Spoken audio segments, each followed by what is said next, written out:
Hi, hello there. So very recently, I put out a massive search for the worst cartoon going over the Not Family Guy collection, a video where I review 8, yes, 8 terrible adult cartoons that all try and fail to be like Family Guy. Among the 8 cartoons that were covered in that video are 3 particular cartoons that stand out from the crowd: Brickleberry, Paradise PD, and Farzar. These 3 shows are noteworthy because not only are they all created by the same 2 people, Roger Black and Wacko O'Gwyn, but they are also essentially the exact same cartoon, copy and pasted 3 times, but with very minor differences. You'll understand that reference later on into the video, I promise. One cartoon is about a bunch of park rangers that are incompetent at their job. One cartoon is about a bunch of police officers that are incompetent at their job. One cartoon is about a bunch of space rangers that are incompetent at their job. At least I think that they're supposed to be space rangers. I don't know. The point is, these are the exact same cartoon, copy and pasted 3 times, with little to no differences between the 3 of them. Now, I had very low expectations going into these 3 shows, as was the case with pretty much every cartoon covered in the Not Family Guy collection, but I had a particularly bad feeling about these 3 shows, given the reputations that they have for being the generic adult cartoons. I have looked at so many bad adult cartoons before these 3 shows, but despite that, whenever I think of the stereotypical bad adult cartoon that tries and fails to be like Family Guy, these 3 are the first shows that come up in my mind, and I am sure that there are tons of people out there that feel the same way about these shows, and so I wouldn't be surprised if these 3 shows were among the most requested cartoons for me to cover on the search for the worst cartoon. Given the length of the Not Family Guy collection video, it is a 5-hour long video.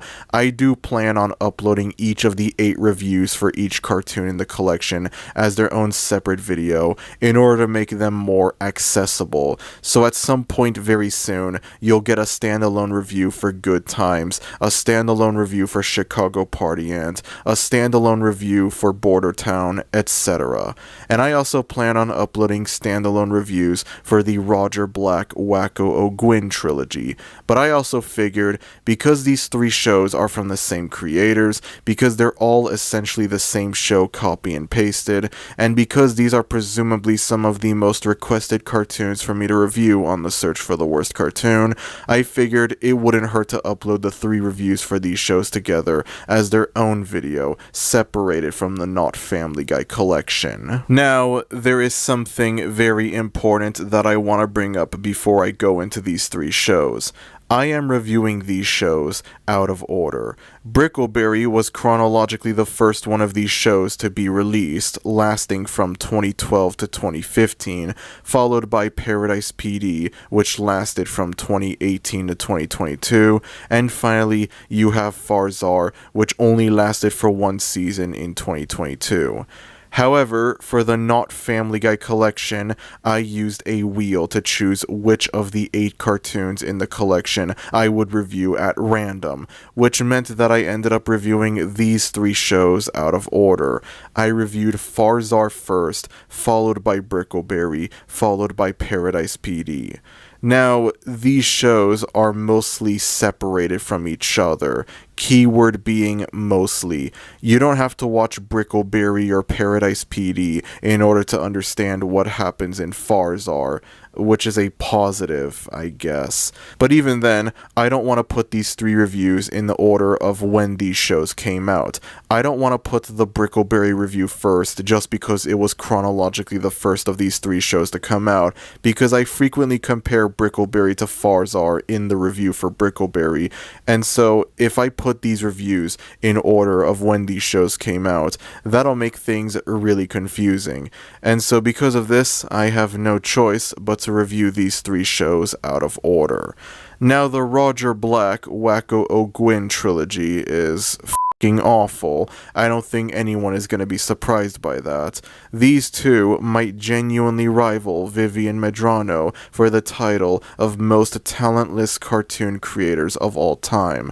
It was an absolute slog to sit through these shows, especially given the fact that two of these three shows are some of the few successful cartoons in the Not Family Guy collection, and some of the few successful cartoons covered on the Search for the Worst Cartoon in general. A majority of the cartoons covered on the Search for the Worst Cartoon are very short-lived, and that includes most of the cartoons covered in the Not Family Guy collection.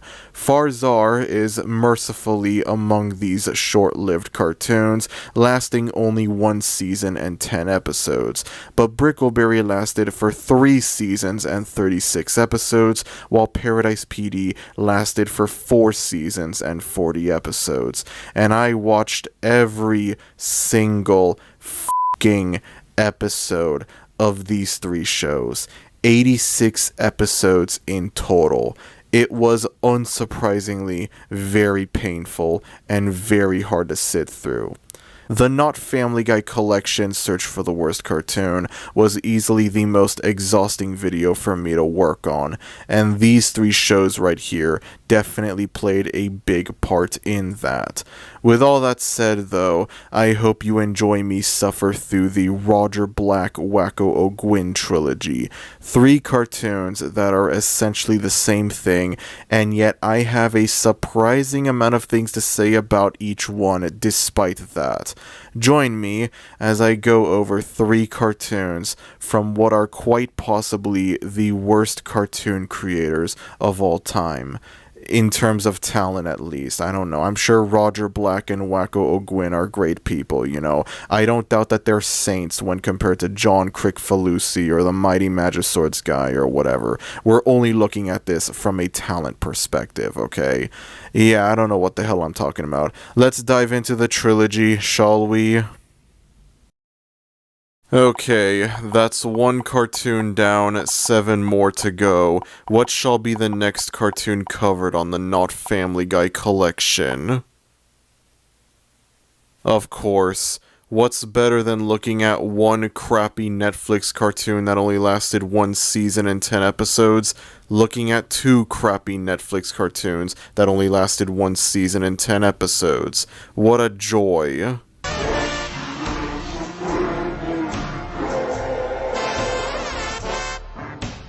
Farzar is the first of 3 different cartoons covered in this video that are created by the same 2 people, Wacko O'Gwyn and Roger Black, who also provide us with Brickleberry from 2012 and Paradise PD from 2018. This was their 3rd cartoon, released in 2022 onto Netflix, and unlike their previous 2 cartoons, this one wasn't very successful. Brickleberry lasted from 2012 to 2015 for a total of 3 seasons. Paradise PD lasted for 4 seasons from 2018 to 2022, and this show only lasted 1 season in 2022, consisting of 10 episodes.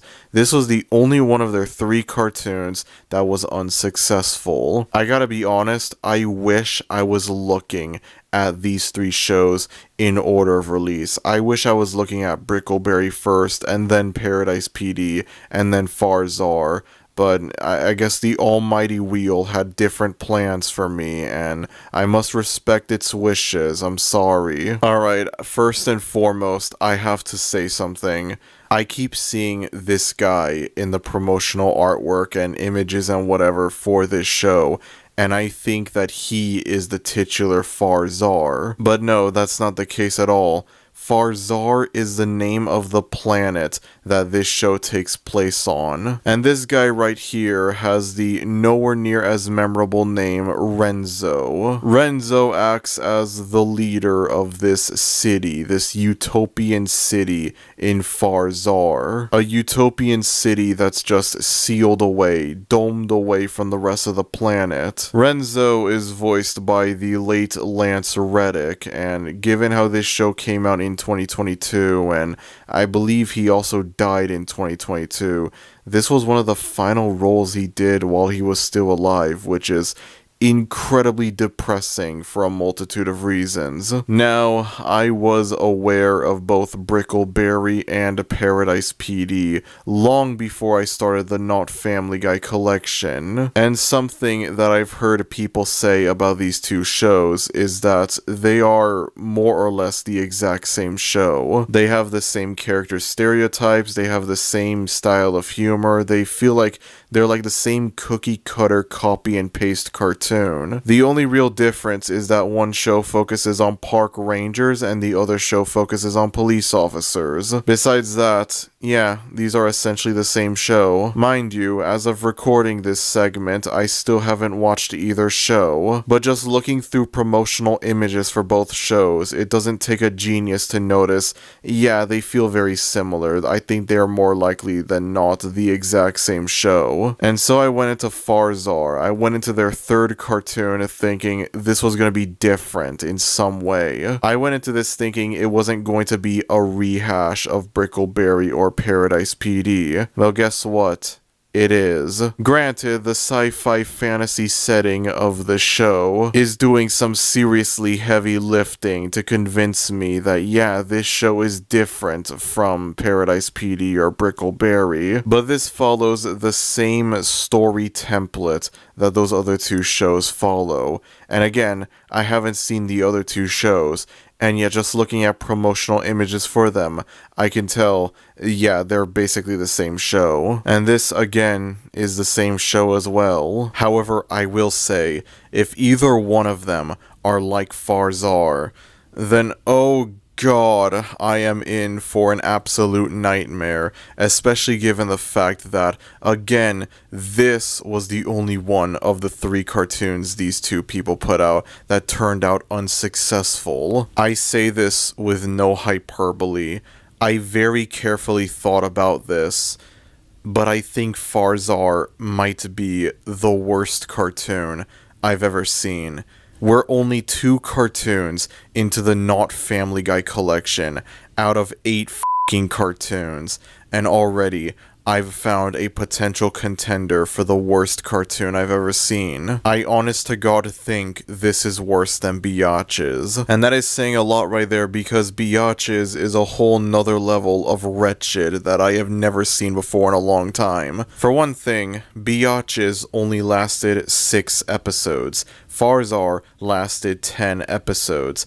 And okay, yeah, you know, that's not really saying much. There's only a 4 episode difference between the two. Farzar is only 10 episodes long, but these are the longest 10 episodes that I have ever had to sit through for any cartoon ever. I am no stranger to crappy 1 season long short-lived cartoons, but most of the time these shows end up feeling like a breeze to get through. Alan Gregory was 7 episodes long, and it felt like a breeze to get through it. Again, it's 3 episodes shorter than Farzar, but even if Alan Gregory was 10 episodes long, even if it had like 1 or 2 extra episodes, 11 or 12 episodes instead of 10 or 7, even then, it would be a much quicker cartoon to get through. It would be a breeze to get through when compared to Farzar. The Prince was a 12 episode long cartoon. It has more episodes than Farzar,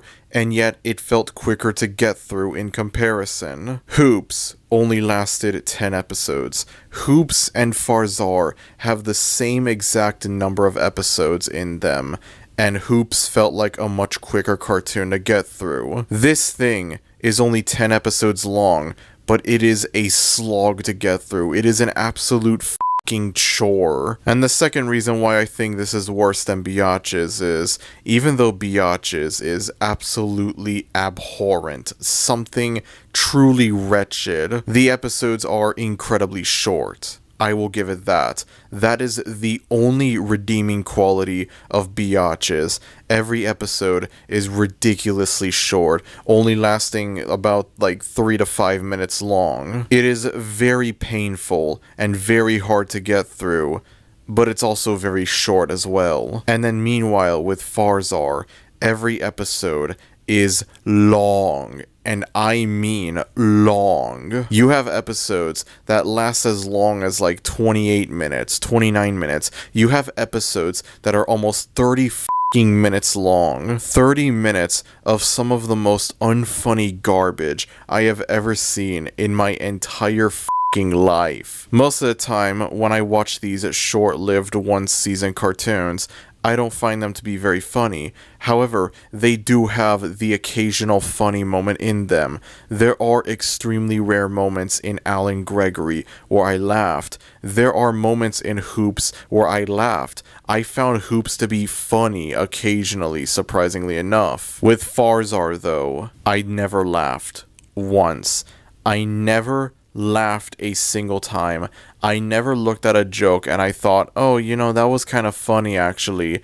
I never felt that with any of the jokes in any of the 10 episodes. The whole thing is just a joyless, miserable experience. You watch this and you will be completely stone-faced watching it. Either that, or you would start groaning in pain over how bad the show is. This show suffers from a disease known as vivziitis. It is a disease that causes something to be completely devoid of humor, instead relying on excessive swearing in order to be funny. Oh, you see, the joke is that they say the F word. The joke is that they say the B word.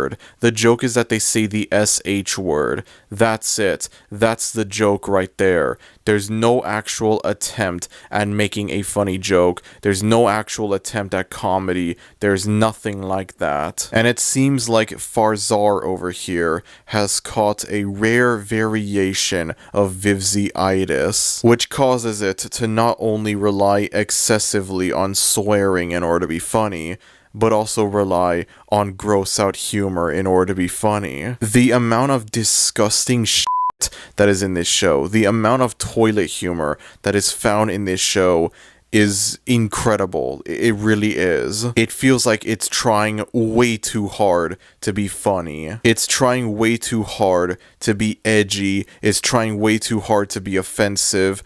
And it ends up being none of those three things. It's just trying way too hard. It's like the show is just desperate for the people watching it to laugh at it. It's desperately trying to make people think, damn, this show is funny. This is the most hilarious thing I've ever seen in my life.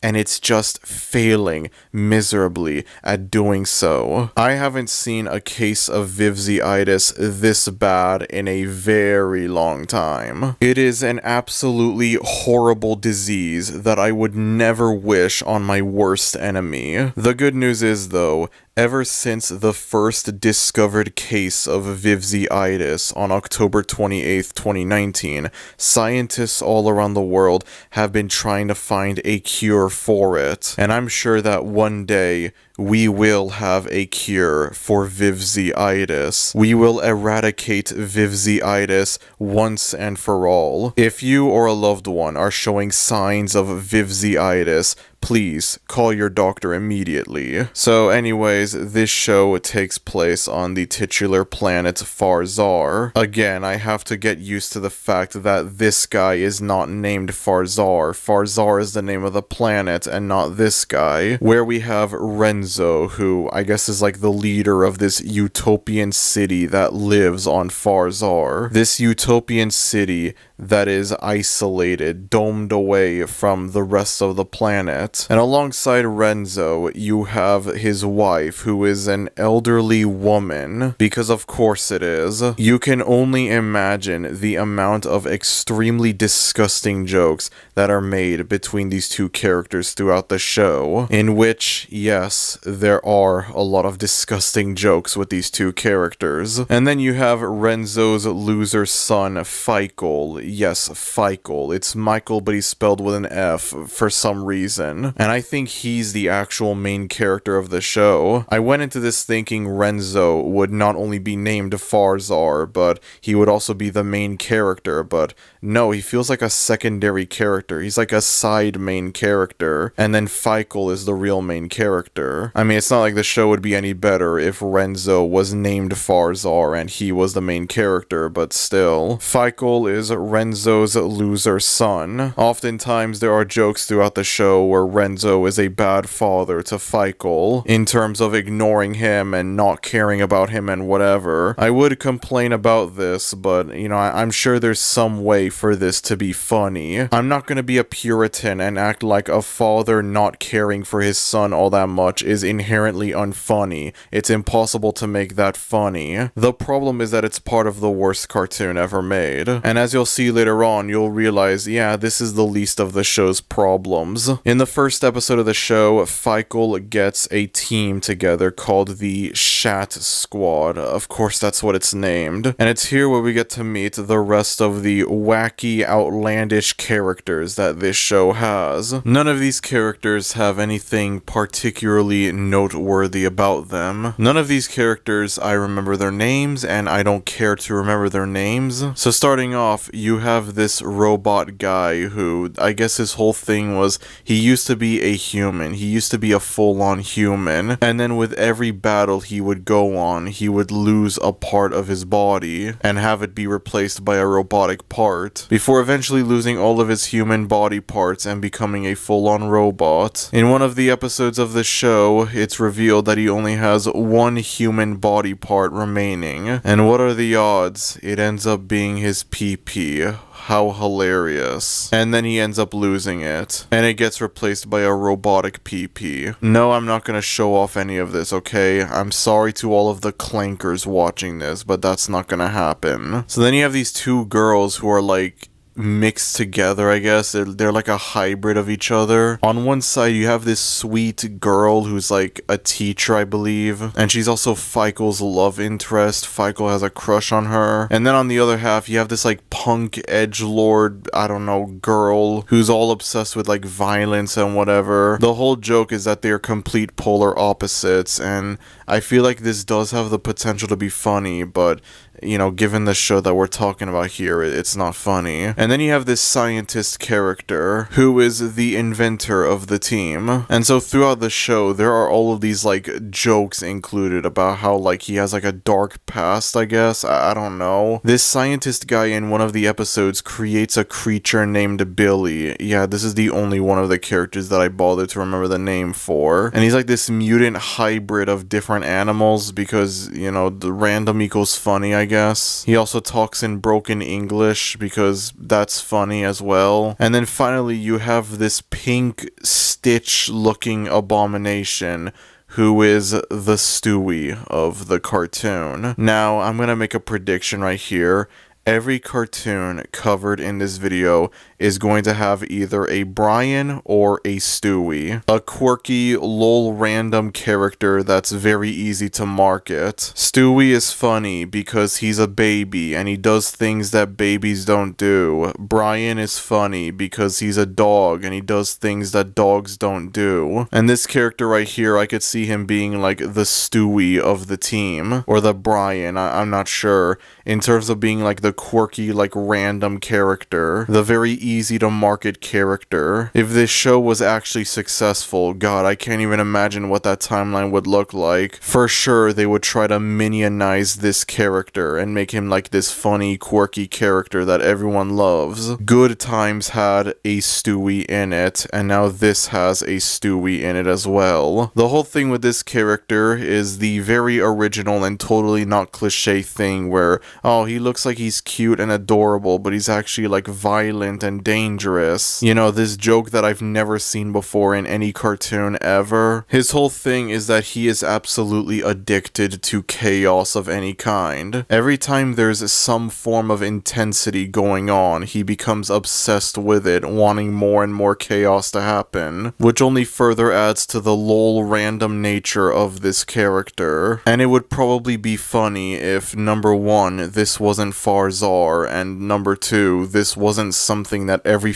cartoon ever made has done before Farzar. And there you have it, folks. That's our team for this show. Again, it didn't take long before I noticed, yeah, this is kind of the same thing as Brickleberry and Paradise PD. God damn. To make two shows that are more or less the same thing is one thing, but then to add a third cartoon into the mix that's the same thing, and then try to pretend that it's different because of its setting, is a whole nother thing. Now the theme song for this show, which might I add might be the only good thing about this show, the theme song is just your typical like epic fantasy music, but you know, I like it, it sounds good. The overall theme song makes you think you're gonna be in for like a fun, action-packed fantasy adventure, you know, something cheesy, a homage to like, you know, I don't know, like cheesy 80s fantasy cartoons. You know, you think like He-Man, Thundercats, you go into this expecting like a fun homage to all those cheesy cartoons, and then there is nothing like that at all.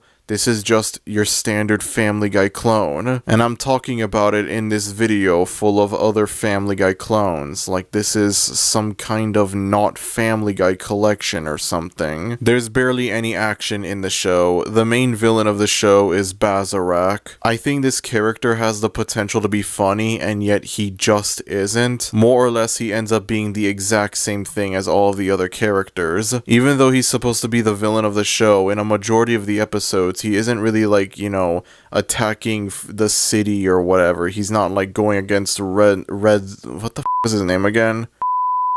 He's not going against Renzo or anything like that. Why did they not name this character Farzar, bro? Seriously. Admittedly, yeah, this is my fault and not the show's fault, but I don't care. Literally, y'all could have named this character John Farzar and call it a day, but no. But anyways, most of the episodes don't even really focus on like him trying to fight Renzo or anything like that. Him trying to take over the city, nothing like that. Most of the time, it's just him doing something completely unrelated to what the other characters in the city are doing. Also, his voice can get pretty grating at times. I don't want to hate on the voice actors, Lord knows it's not their fault that this show turned out the way that it did. But yeah, having to hear this voice can get pretty grating from time to time. I might be asking for too much, expecting, you know, like a cheesy fantasy cartoon, a homage to like He-Man or Thundercats or whatever. Maybe I might be asking for too much from this. But when you present the show with this kind of aesthetic, this like, you know, fantasy sci-fi action setting, I go into it expecting like, you know, a fun homage, a fun tribute to like, you know, cheesy 80s fantasy cartoons and whatever. And instead I just get generic Family Guy clone, but it has a sci-fi fantasy setting. And sadly, this sci-fi fantasy setting doesn't really do much to make you forget that you're watching a Family Guy clone. A really awful Family Guy clone at that. I am not joking when I say that there is so much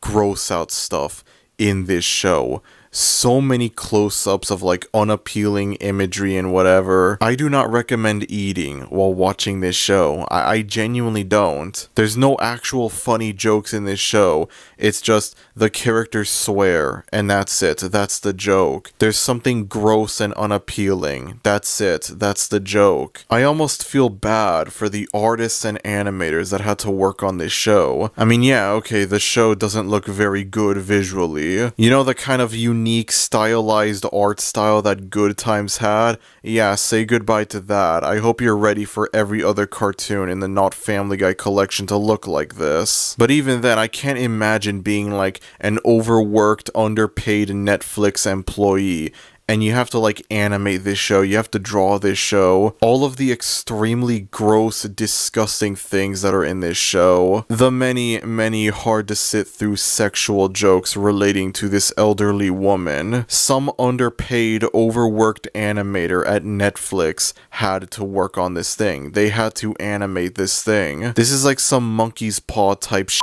right here, man. I wish I had a career in the animation industry. Your wish has been granted. You're gonna animate a sentient anthropomorphic banana making love with an old woman. What? You thought you were gonna join the animation industry thinking you could become the next Miyazaki? Think again, bozo. Think again. The whole time I was watching this show, I just thought to myself, God, I miss Good Times. I really do miss Good Times. I have to make the obvious joke, I'm sorry. I watched Farzar, and then I think about Good Times, and it's like, I'm sorry, but Good Times actually was a good time when compared to this. There were rare moments where Good Times was funny. There were a few moments where I thought it was a funny show. There were rare moments where Good Times was indeed a good time. And then with Farzar, it was just nothing but a bad time, and that's it. You know that one episode of Good Times that I called the worst episode of the show, and I went into detail about why it was bad? How it was significantly worse than all of the other 9 episodes of the show? Yeah, Farzar felt like I was watching that one episode of Good Times 10 times. When I started watching this show, I knew it was going to be very low on the list. I was like, holy hell, this is abominable. And then I just kept watching more and more of it, and I was just astonished by how unfunny this show was.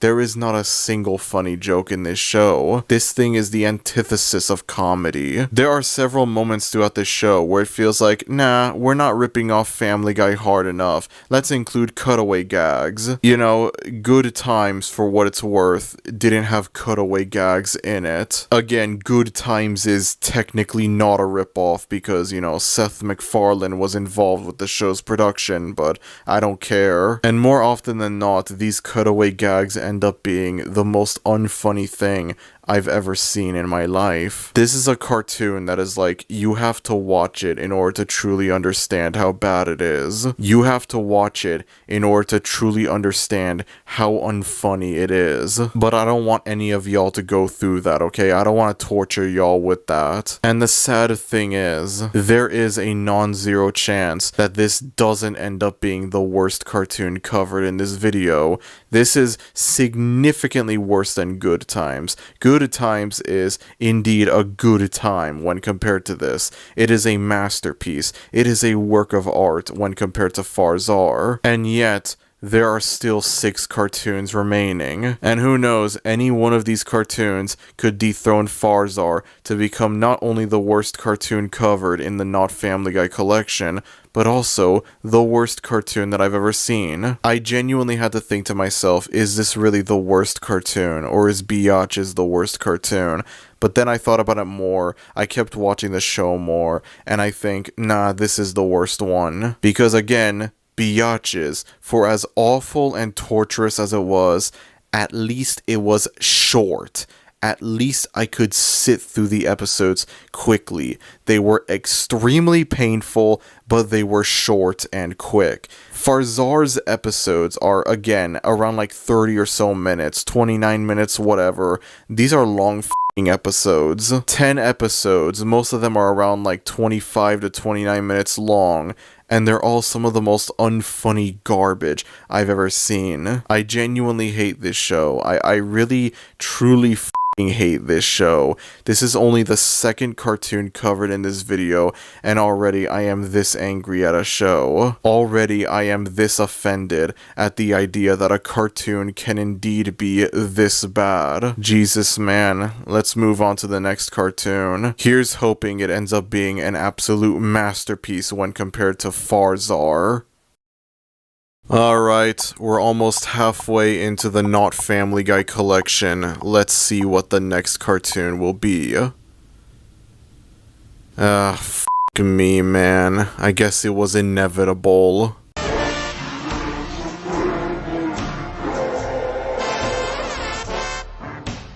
Where do I even begin for Brickleberry, honestly?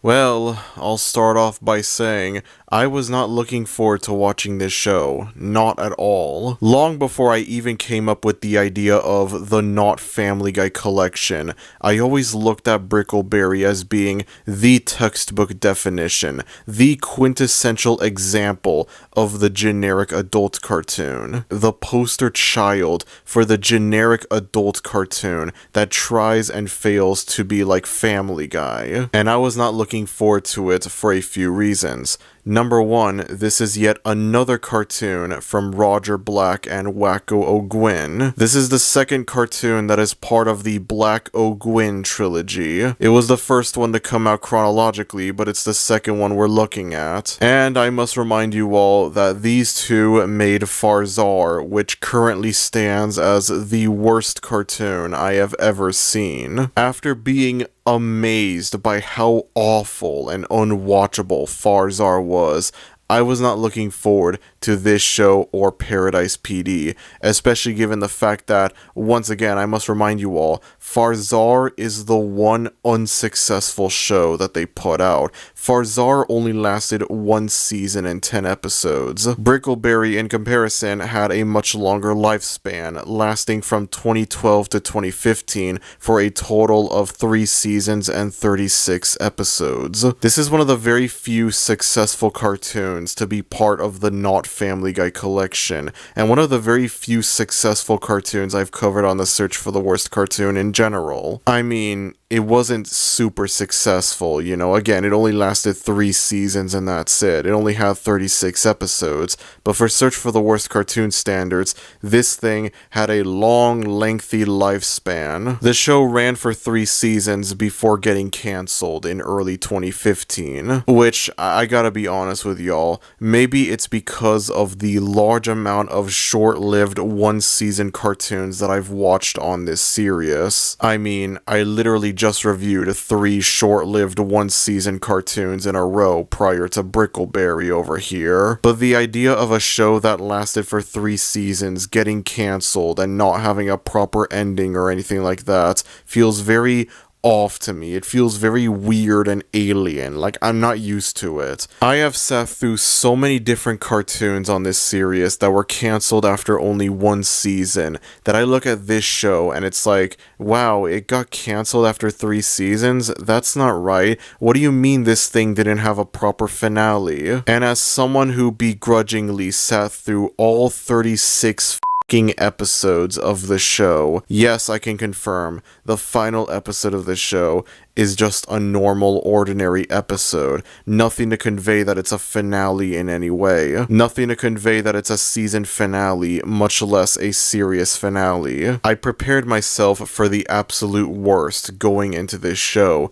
given the fact that this is from the same creators as Farzar. And hear me out on this, okay? Hear me out on this. I didn't hate this show as much as I thought I would. Make no mistake, this is not a good show. This is a bad show, but I didn't hate it. I didn't despise it. I didn't outright loathe it like I thought I would. As a matter of fact, this show can actually be funny from time to time.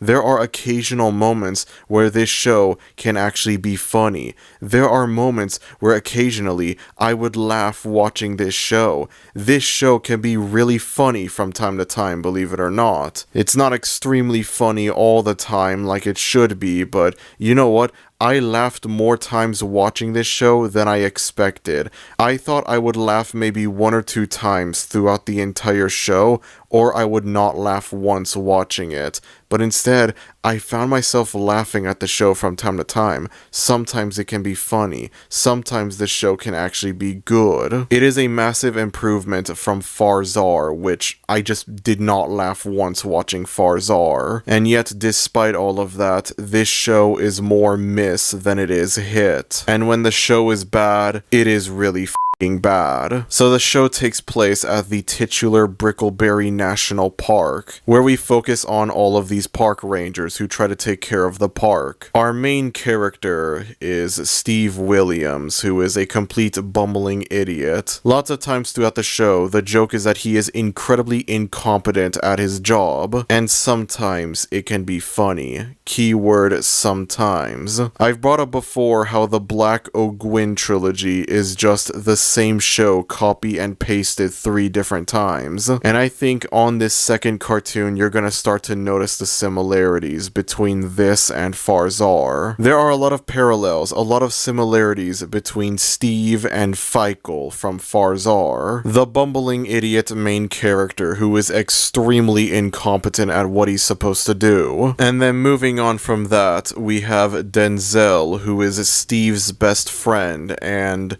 this is literally the robot character from Farzar. Like, it's just straight up the exact same character, down to the voice actor. I remember watching Farzar from the first time, and I was watching the credits, and I saw the name Jerry Minor pop up, and I thought, that's a pretty funny name, I'm not gonna lie. And then I start watching Brickleberry, and then I notice Denzel is more or less the exact same character as the robot from Farzar. And then I get to the end credits of the first episode, and what do you know? There he is. Jerry Minor is back, baby. These are quite literally the exact same character. There's no attempt at all to make these characters different. Now, I must remind you all that Farzar is the ripoff in this case. Even though we looked at it before Brickleberry, Brickleberry is the original and Farzar is the ripoff. Brickleberry came out a whole decade before Farzar. Honestly, it's almost impressive how lazy they got when it comes to making this character. Let's just reuse the exact same character. Let's not change anything. Let's make him a robot. That's it. That's going to be the only thing that'll make him different. The exact same personality, the exact same character, the exact same everything, except he's a robot now. There you go. There's my own original character right there. Do not steal. Throughout the show, there is this running gag where Denzel has an attraction to elderly women, and I mean, he is really attracted to them. I look at this, and then I look at all of the old women are sexy jokes from Farzar, and I'm over here thinking, do Wacko O'Gwyn and Roger Black have a kink that we're not aware of? I thought it was weird going into Farzar, and then I see this stuff is in Brickleberry as well, and there's a 99% chance it's gonna be in Paradise PD, okay? That's pretty much inevitable. And I'm pretty sure this is more or less just the writer's barely disguised over here. Moving on from that, we have Woody Johnson, who is the strict, easily angered chief of the park. And I've got to be honest, a lot of the funnier moments in this show come from this character. I don't know what it is, but I think there's a lot of potential for this character to be funny, and there are moments throughout the show where he actually is a pretty funny character. And I think that might be in part because of who voices this character. Going back to the credits, I was watching them and I saw Tom Kenny was listed in the cast and he voices Woody Johnson. Yes, that Tom Kenny, as in SpongeBob, as in The Ice King. That Tom Kenny. When I watched the first few episodes of the show, I was surprised. I was like, holy crap, this is Tom Kenny voicing this character? I couldn't hear it. And then the more that I watched of this show, the more used I got to this character, the more I started to notice, yeah, this character is voiced by Tom Kenny. It is very obvious. I don't know if Woody Johnson is a genuinely funny character, or if he's funny just because of Tom Kenny, and that's it. Like, if he was voiced by any other voice actor, he wouldn't be anywhere near as funny. I have no idea. But there are moments where I laugh at this character. I laugh at his easily annoyed, easily angered attitude. I find it funny, and it may or may not be because of the fact that Tom Kenny voices this character. Tom Kenny is doing some serious heavy lifting to ensure that this character is funny. And I've gotta say, there are several moments in the show where it works, surprisingly. After that, we have Malloy, who, well, there we have it, folks. The Brian/Stewie of the cartoon. We are halfway into the Not Family Guy collection, and all of these cartoons have a Brian/Stewie character. Let's keep the streak going, baby. Let's keep the streak going. I don't really know what there is for me to say about Malloy Malloy as a character, given the fact that he's literally just Brian or Stewie if either one of them were a bear. This is literally Stewie's persona. It's Brian's persona. It's... Wait, that's not right. Hold on a second. Malloy's whole thing is that he has a very, sarcastic, deadpan style of humor, often making sarcastic, crude jokes to the park rangers. He's also a very funny and hilarious and original character because, he's a bear, and he does things that bears don't do. He plays video games, and he does drugs, and that's funny and hilarious because bears don't play video games, nor do they do drugs.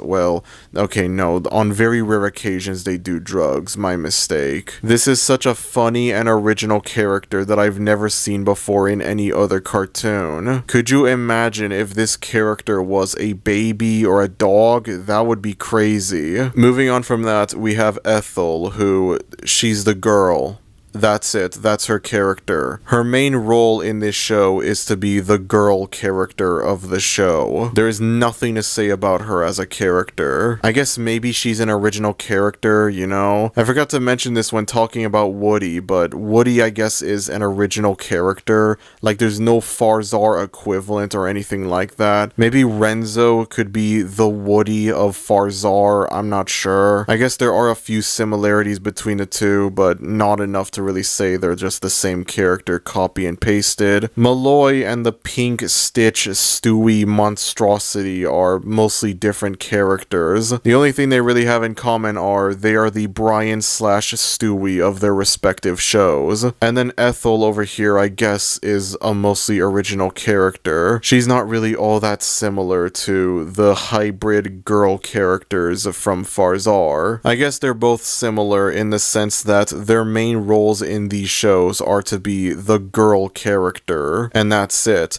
Their only purpose is to be girl. Ethel's whole character is she's the girl of Brickleberry. That's it. That's her character. She doesn't have any character. And finally, we have what could probably be the only purely original character in the main cast of Brickleberry, Connie, the other woman of Brickleberry. You see, the joke is Connie is a woman, and yet she's not very feminine. It's funny because she's not very attractive, and she's very obviously voiced by a man. That's not me being transphobic or anything like that. This character isn't trans. This character is a lesbian, but not trans. This character is quite literally voiced by a guy. And you see, it's funny and hilarious because she's a girl, but she's not a very feminine girl, and that's funny and hilarious, guys. And so throughout the show, there are a lot of jokes made about how she's not feminine or attractive or anything like that. And it just reminds me,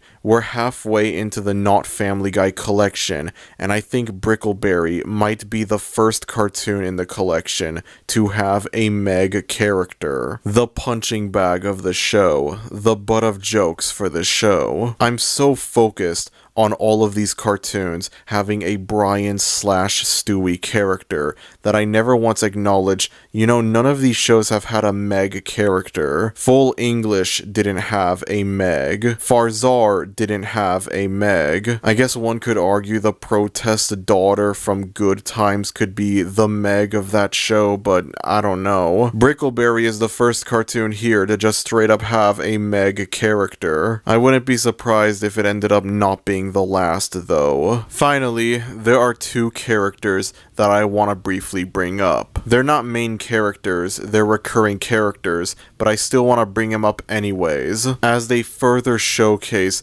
how derivative and cookie cutter these shows are. In Brickleberry, you have these two redneck hillbilly characters, in which the joke is they're extremely stupid and dumb. In Farzar, you have these two aliens that are more or less redneck hillbilly characters, and once again, the joke is that they are stupid and dumb. These are the exact same characters. There's no attempts at all to make these characters different, no attempt to differentiate them, nothing like that. They are the exact same characters. Once again, down to the voice actors. Now, in all fairness, something that I do want to acknowledge is these four characters, two characters, I don't know, they're voiced by the show's creators, Wacko O'Gwyn and Roger Black themselves. That obviously doesn't change the cookie-cutter copy-paste nature of these characters, but, you know, I figured it was something worth bringing up anyways. As I mentioned before, I sat through all 36 episodes of Brickleberry. Sometimes this show can be surprisingly pretty funny. Sometimes this show could be exactly as unwatchable as I expected it to be. Most of the time, though, I found this show to be incredibly fucking boring. I wasn't dying of laughter watching this show, but I also wasn't tortured or anything like that with it. I didn't feel like I was suffering watching it. For the most part, I watched this and I was just bored out of my mind watching it. This feels like the kind of show that's like, I would watch it when I have literally nothing else to watch. I would watch this when I have nothing better to do with my life. Now, you might be wondering, why do I think this show is better than Farzar? Well, not only are there, again, a few funny moments throughout the show, but the humor doesn't feel as try-hard as it did in Farzar. With Farzar, it felt like it was trying too hard. It was trying way too hard. The whole thing with Farzar is the humor for that show just consisted of, oh, the characters swear and there's a lot of toilet jokes and that's it. There is swearing in this show. There are several moments in this show where it's just the joke is the characters swear and that's it.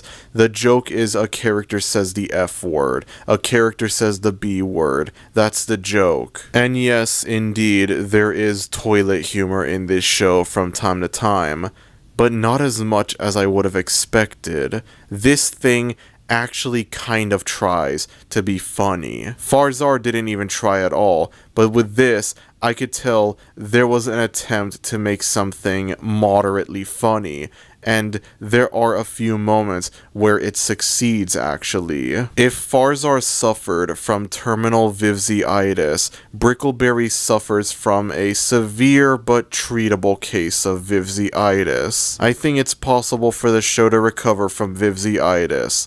Farzar, though, has zero hope, unfortunately. Alright, for what it's worth, there is something funny about Brickleberry.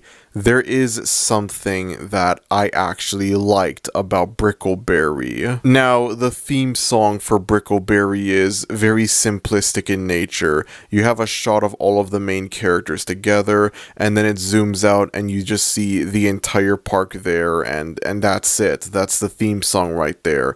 Very simple visually. Well, in seasons 2 and 3 of the show, this is not in season 1, it's the only season to not have this, there are these little Easter eggs and references that are included within the theme song for seasons 2 and 3 that either reference what the episode is about, or they reference something that happens in the cold open of the episode before the theme song plays. Take, for example, the first episode of season 2. In this episode, there is this lake in Brickleberry that seemingly has the ability to cure people, and so Woody decides to exploit this lake by allowing people to swim in it in order to get cured of whatever they have, whatever issues they have, as a quick, easy way to make money. And so, as it turns out, the reason why this lake was able to cure people is because it was used as a dumping ground for medical waste. And then eventually, as the episode progresses forward, the effects of the lake stop working. People start swimming in the lake, but they don't get cured. And so the episode ends with Woody dumping even more medical waste into the lake in the hopes that it'll continue with the magic powers or whatever that the lake has, and instead everyone that swims in it just burns. They die. Their skin burns off and they die, and that's it. Now, throughout the episode, this lake has a very clear light blue glow to it, and in the theme song, you can see in the background there is this glow. You can see there's a lake that's glowing light blue. And when I watched this episode for the first time, I was like, hey, I never noticed that. I never noticed this lake was in the theme song. And then with the subsequent episodes that I would watch, I would notice, no, this is the only episode where the lake appears this way. In all of the subsequent episodes, in all of the previous episodes of season 1, it's like, no, this lake is normal. It's only in this one specific episode that the lake is glowing. And I thought that was a really neat, really cool Easter egg. It's so like small and subtle that I can't help but love it. Every episode for season 2 and season 3 would have a little Easter egg within the theme song relating to the episode or its cold open or whatever. To give another example, the final episode of season 2 revolves around a volcano that's about to erupt in Brickleberry, and so this volcano is visible in the background of the episode's theme song. Some of these Easter egg references, whatever, are a lot more blatant than others, but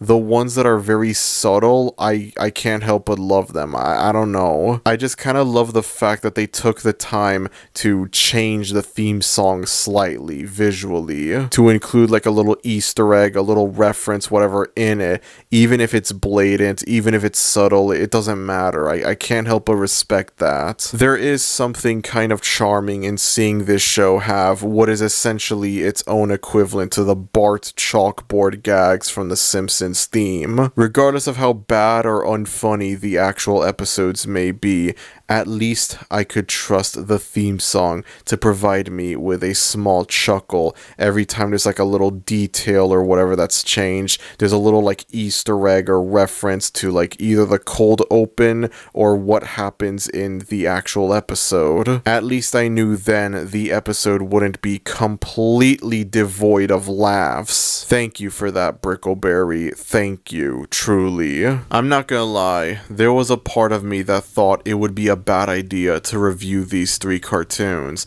especially in the same video, because it's like, whatever I could say about Brickleberry could probably also apply to Paradise PD and Farzar. They are more or less the exact same shows. This and Farzar both have very similar characters, with some of them even sharing the same voice actors. And the general plot structures for these 2 shows are more or less the same. You have this team of characters who are incredibly incompetent at what they're supposed to do. In Brickleberry, you have park rangers. In Farzar, you have this space elite team or whatever. It's the same damn show, basically. A group of oddball characters who are all terrible at what they do. Now, as I mentioned before, this show kind of tries with its humor. There is an attempt to have actual jokes in the show that's not just the characters swear or there's a poo poo pee pee funny haha joke.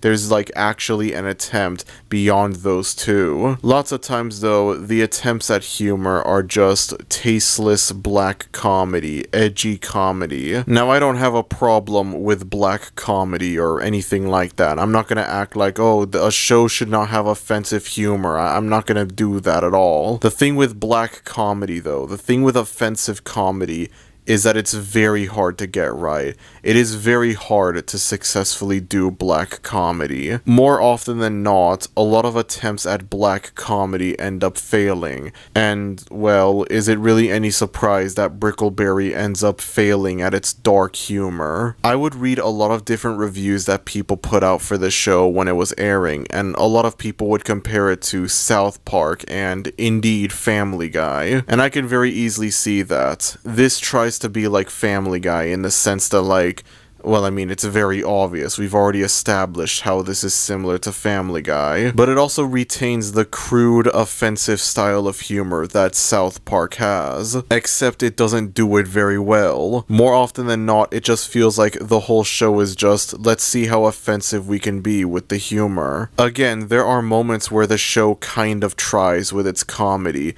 But then there's also moments where it's just, it's funny because the characters say or do something offensive, and that's that's it. It prioritizes being an offensive cartoon over being a good cartoon, and it fails to realize that it's possible for it to be both. Now, something funny that I found out about this show scrolling through its Wikipedia page was that apparently the creators were concerned that the show would have a lot of Family Guy comparisons drawn to it. People would be making a lot of different Family Guy comparisons. And so, in an attempt to differentiate the two shows, they tried to rely less on pop culture references in Brickleberry. Yeah, I hate to break it to y'all, but there's a lot more that you have to do in order to make this show different from Family Guy. The art style is very similar. There's a character that is essentially just Brian or Stewie. There's another character who's also essentially Meg. I hate to break it to y'all, but if you want to convince people that this show is not a Family Guy ripoff, you're gonna have to do more than just not include a few pop culture references in the show. To wrap things up, I surprisingly didn't hate Brickleberry as much as I thought I would. The biggest problem with the show, again, is that it is incredibly boring. Sometimes it can be surprisingly funny, sometimes it can be unsurprisingly unwatchable, most of the time it ends up being boring. I'm not gonna hate on the show for trying to be edgy and offensive with its humor. It's one thing to hate a show because it has a badly executed offensive humor in it. It's another thing to hate a show because it has offensive humor in it in general. This show tries to be offensive with its humor, and that's not the problem. The problem is that it's not funny at all. Most of the offensive jokes in the show, I watch them and I just shrug at them. I'm not offended at them, but I'm also not dying of laughter at them either. I don't know if I'm suffering burnout by this point. The combination of being halfway done with this collection and the fact that I sat through every single episode of this thing. But eventually there came a point where I was just watching the show just mindlessly. I felt like a zombie watching the show, where I felt no strong emotions towards the show whatsoever. Only on rare occasions would it make me laugh. Only on rare occasions would it offend me because of how awful it would be. Most of the time, I was just sitting here, watching the sludge, consuming the sludge, embracing the sludge. It's a shame really, because I could actually see this being a pretty good show. I think the idea of having like an adult cartoon comedy that takes place in a park, that has park rangers as the main characters, I think that could be funny. This show can be funny, particularly with the character of Woody Johnson. Again, there's a chance this character is only funny because of Tom Kenny, but at least I laugh with this character. At least there are several moments where this character can make me laugh. There are several moments in this show, not just with Woody, but with the other characters, where yeah, I can laugh. It is possible for this show to be funny, and yet it just isn't very funny for the most part. But it's also not offensively bad either for the most part, which I should acknowledge a lot more. I should be a lot more appreciative towards that fact. Even if the show does get a little bit closer to being offensively bad with its third and final season. When I started early work on this video, the Not Family Guy collection, I expected Brickleberry to be one of the worst, if not the worst cartoon covered in the Not Family Guy collection, and one of the worst cartoons I would have ever seen in general. And this was a feeling that further intensified after I watched Farzar. I watched Farzar, I absolutely hated it, and then I got reminded I have to sit through two other cartoons from the same creators that, again, unlike Farzar, were actually successful. And so when the time came for me to sit down and start watching Brickleberry, I just thought to myself, how fucking bad is this show going to be when compared to Farzar?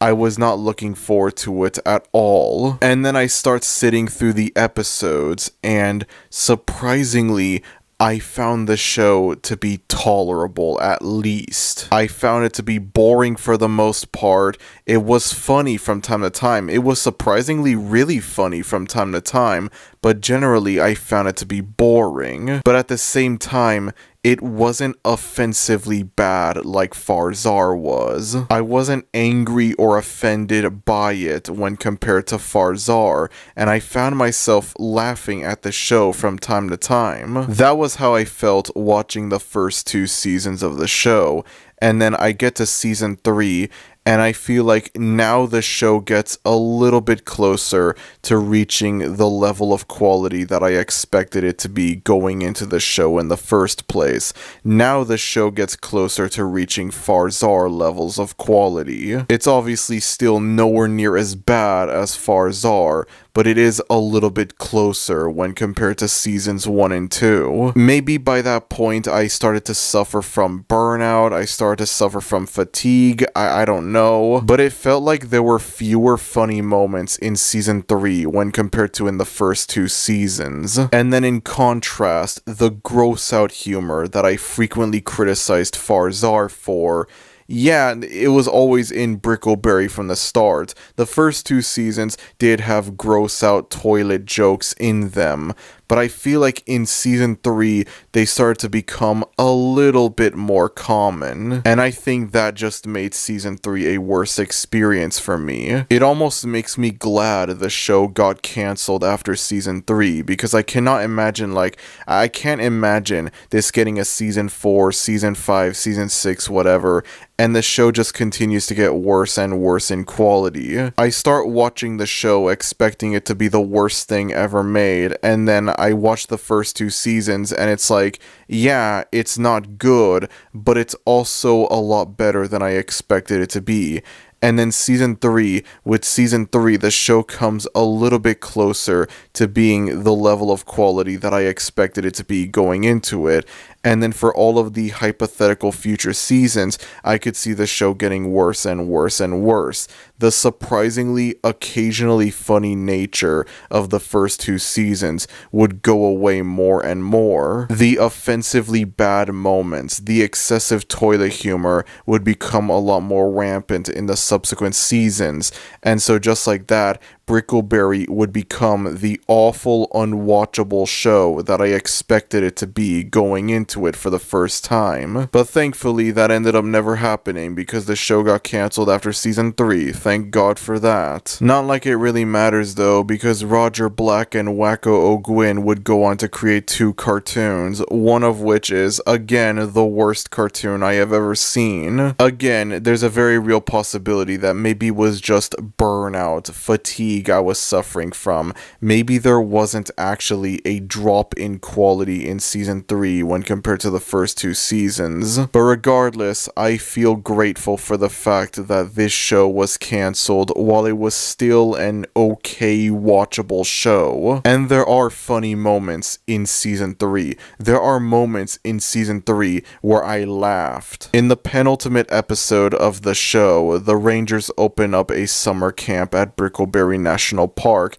and each ranger is assigned with a group of kids. With Steve's a group consisting of kids that are, very different, let's put it that way. There's a scene in the episode where Steve and his group are pulling pranks on all of the other rangers and their group of kids, and like one of the kids talks, and this is like the only line of dialogue that he has in the episode, and I swear to y'all, it's just straight up SpongeBob. This character is voiced by Tom Kenny, and it's just straight up him doing his SpongeBob voice. I'm not joking, I'm being serious, okay? And while I was watching this episode, I kept going back to this one specific scene because I couldn't stop laughing at the fact that, like, this was just straight up SpongeBob. This was Tom Kenny just doing his SpongeBob voice. Believe me, this is something that needs to be seen, need to be heard in order to be believed. For Search for the Worst Cartoon Standards, this show is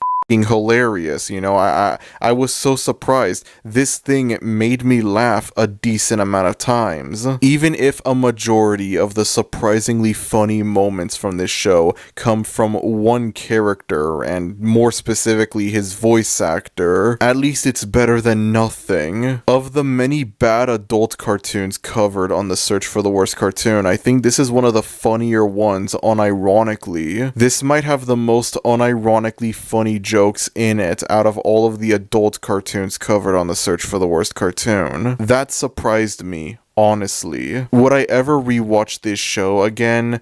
No, not really. This feels like the kind of show that's like, if I'm really, really, really, really, really bored and I have absolutely nothing better to do with my life, then yeah, maybe I might come back to this show. Maybe I might rewatch an episode or two just to appreciate the surprisingly funny show that this can occasionally be. Just to appreciate the fact that there are at least a few unironically funny jokes in this show. Just to appreciate the fact that yeah, there are moments where this show is awful and unwatchable and unfunny, but it's also surprisingly very tolerable. A lot more tolerable than I would have expected. I can't believe it, guys. Once upon a time, Roger Black and Wacko O'Gwyn were capable of putting out a cartoon that was moderately watchable.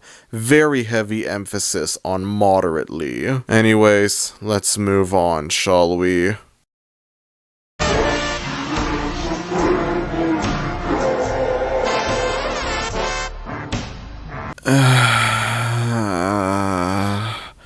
It's the last cartoon of the video. You can do this, man. You can do this. Paradise PD is the 8th and final cartoon in the Not Family Guy collection, as well as the longest of the 8 Not Family Guy collection cartoons, lasting for a whopping 4 seasons and 40 episodes from 2018 to 2022. Again, for Search for the Worst Cartoon standards, this thing was a massive success. The show is...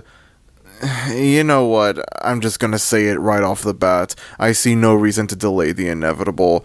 Paradise PD is the worst f***ing cartoon in the entire Not Family Guy collection, and the worst cartoon that I have ever seen in my entire life.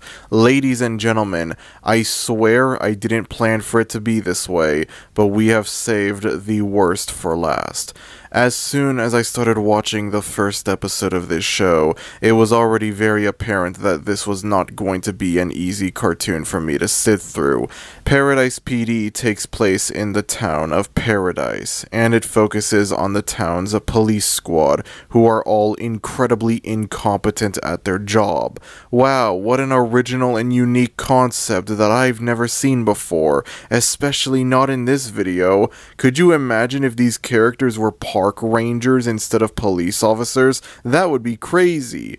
This show will be significantly longer and significantly harder for me to review when compared to the other 7 cartoons in the collection, not only because of how f***ing awful it is, not only because of how many episodes this show has, but also because this show has lore. Of all the cartoons covered in the Not Family Guy collection, of all the cartoons covered on the Search for the Worst Cartoon that could have had an overarching storyline, to have lore, to have like anything like that, it had to be Paradise PD. It just had to be Paradise f***ing PD.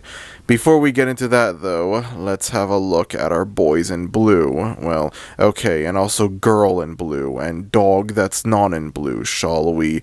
The chief of the team is Randall Crawford, who is essentially the exact same character as Woody from Brickleberry, a very easily angered and easily annoyed character.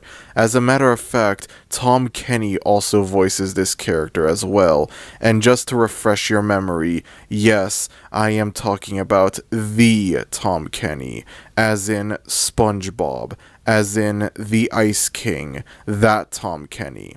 Now, I found Brickleberry to be a surprisingly funny show from time to time, not enough for me to call it a good show by any means, but enough for me to say that it wasn't as bad as I expected it to be when I finished watching it.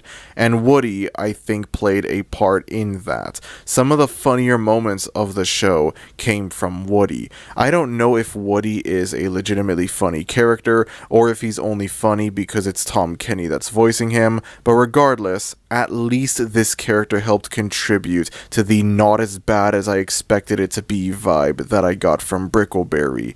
And so, given how Randall is supposed to be the exact same character as Woody, with Tom Kenny voicing this character as well, you would think that lightning would strike twice. You would be wrong. Very wrong. Well, okay, let's not go that far. I'm going to admit something right off the bat. Yes, this show made me laugh from time to time. Yes, this show can be funny from time to time. There are extremely rare moments in Paradise PD where I actually laughed. There are extremely rare moments in Paradise PD where I didn't laugh, but I could see the potential for the joke to be funny. If some of the jokes in this show were in like Rick and Morty or Family Guy, I would probably consider them funny, but because they're from this thing, I'm not able to laugh at them. And indeed, some of the rare funny moments in this show come from Randall. It's like whatever remaining goodwill I have from Brickleberry, it's still there a tiny bit in this show. I can sometimes be able to laugh at Randall, although unlike with Woody, I think in this instance, it's much more obvious that it's only funny because it's Tom Kenny voicing this character, and not because this character is legitimately funny. It's the exact same character that he played in Brickleberry, and it was funny in Brickleberry. It should be funny in Paradise PD as well, and yet for whatever reason, it just isn't, or at least it isn't as often as it was in Brickleberry. And then moving on from that, we have Randall's son, Kevin Crawford, who is the exact same character as Steve from Brickleberry and Feikle from Farzar, the character who is largely seen as a pathetic loser by the rest of the cast. Yeah, there's not really much to say about this character. Whatever I said about Steve and Feikle more or less also apply to Kevin over here. After that, we have Dusty, and oh wow, take a wild f***ing guess what purpose this character serves to the show. Go on, guess.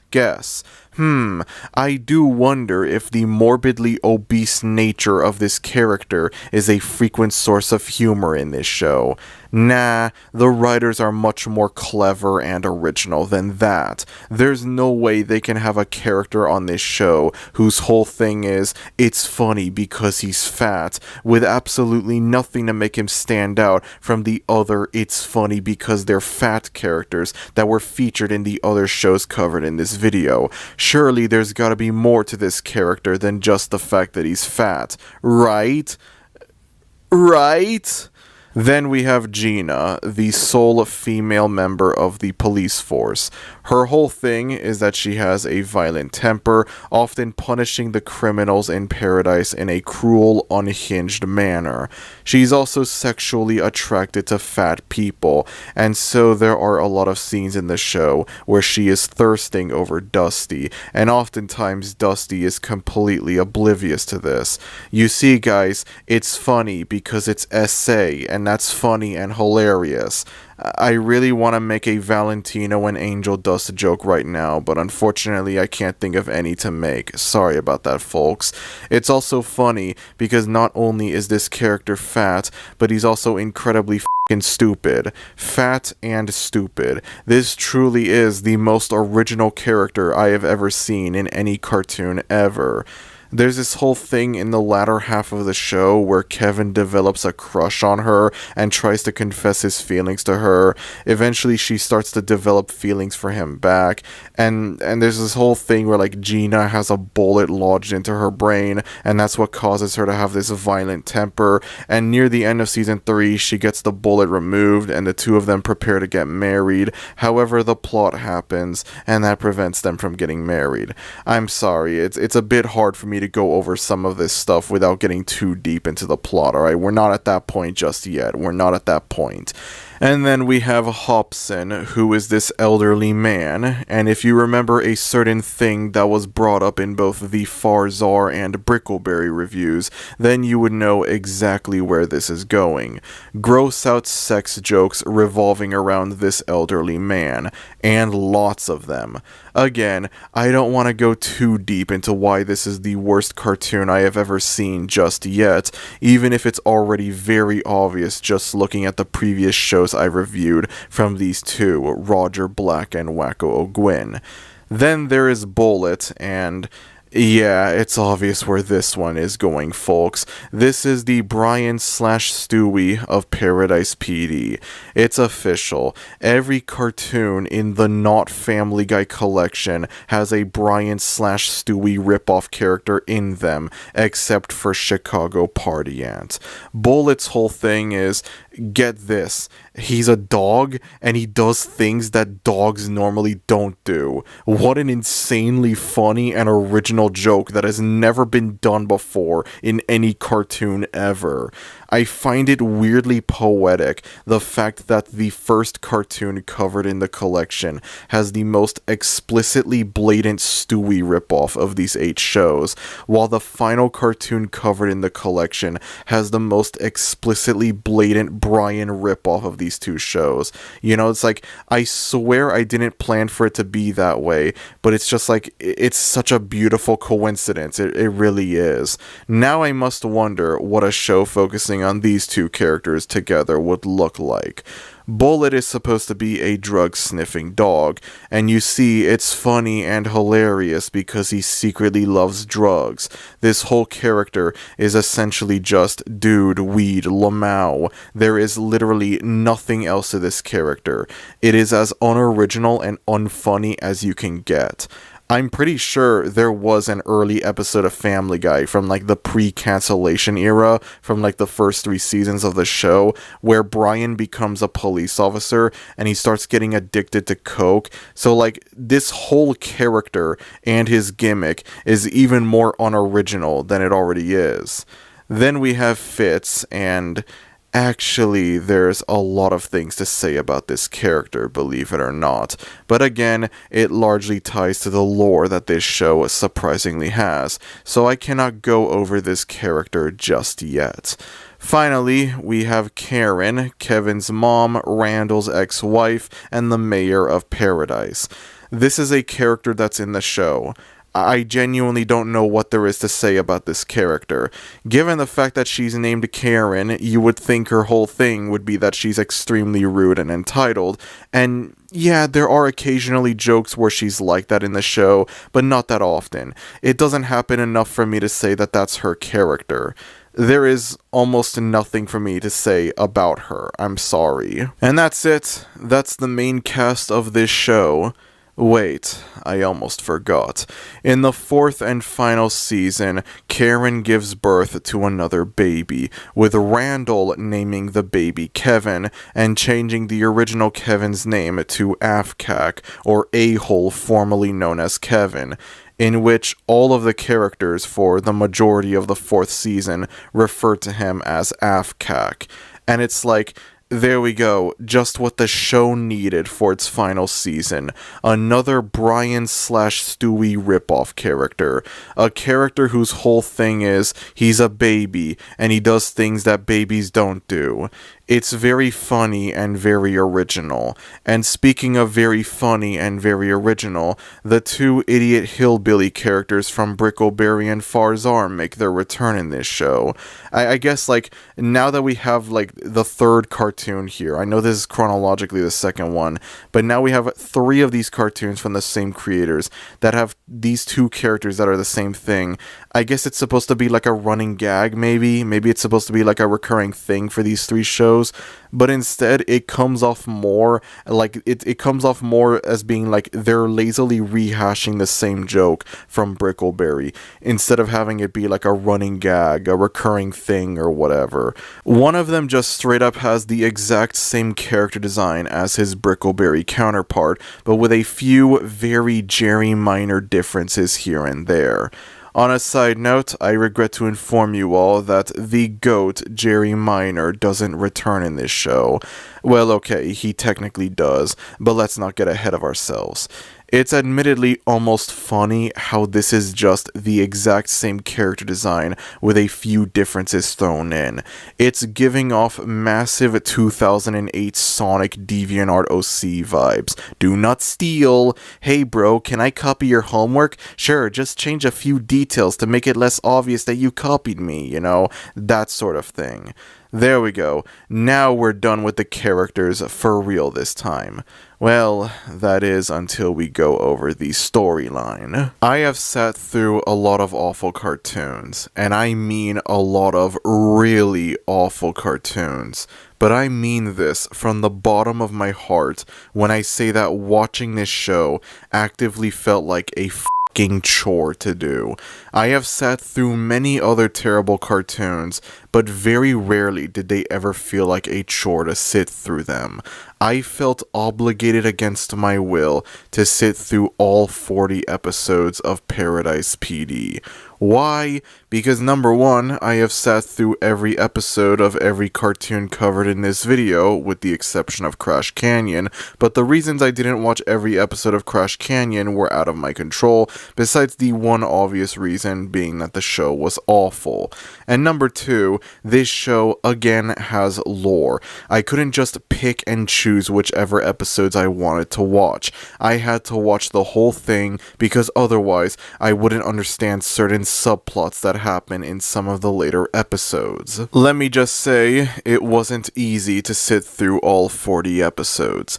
Very early on into the show, I had to ask myself, was this worse than Farzar? Because Farzar was really fucking bad, but then this was almost on par with Farzar. A lot of the problems that I had with Farzar could also very easily apply to this show. And then eventually I came to the conclusion that no, Paradise PD is worse than Farzar, albeit not by much. The only advantage Paradise PD has over Farzar is that it has a few funny jokes sprinkled in from time to time. I'm not gonna act like this show is 100% joyless and miserable. It's only 98% joyless and miserable. Every now and then, on rare occasions, there are funny moments in this show. I laughed a few times watching Paradise PD. I didn't laugh a single time watching Farzar. There wasn't a single joke in Farzar that I thought was funny. On the other hand, though, the only advantage Farzar has over Paradise PD is that it's only 10 episodes long, whereas Paradise PD is 40 fucking episodes long. Imagine watching all 10 episodes of Farzar on repeat 4 times, but there's extremely rare funny moments thrown in. That's what Paradise PD felt like to me. Watching this show made me realize how important quantity is when it comes to the shows that I review on this series. Biatch's, Farzar, and Paradise PD are all awful shows for very similar reasons. Biatch's is also somehow the least bad of the 3 shows despite that. Why? Simple. Because it's short. Biatch's only lasted 6 episodes, and all 6 episodes are 3 to 5 minutes long. It takes about 20 minutes to finish all of Biatch's in one sitting. Now granted, these 20 minutes are absolutely fucking horrible, filled with nothing but pain and misery, but it's still only 20 minutes nonetheless. Farzar is worse than Biatch's because it's longer.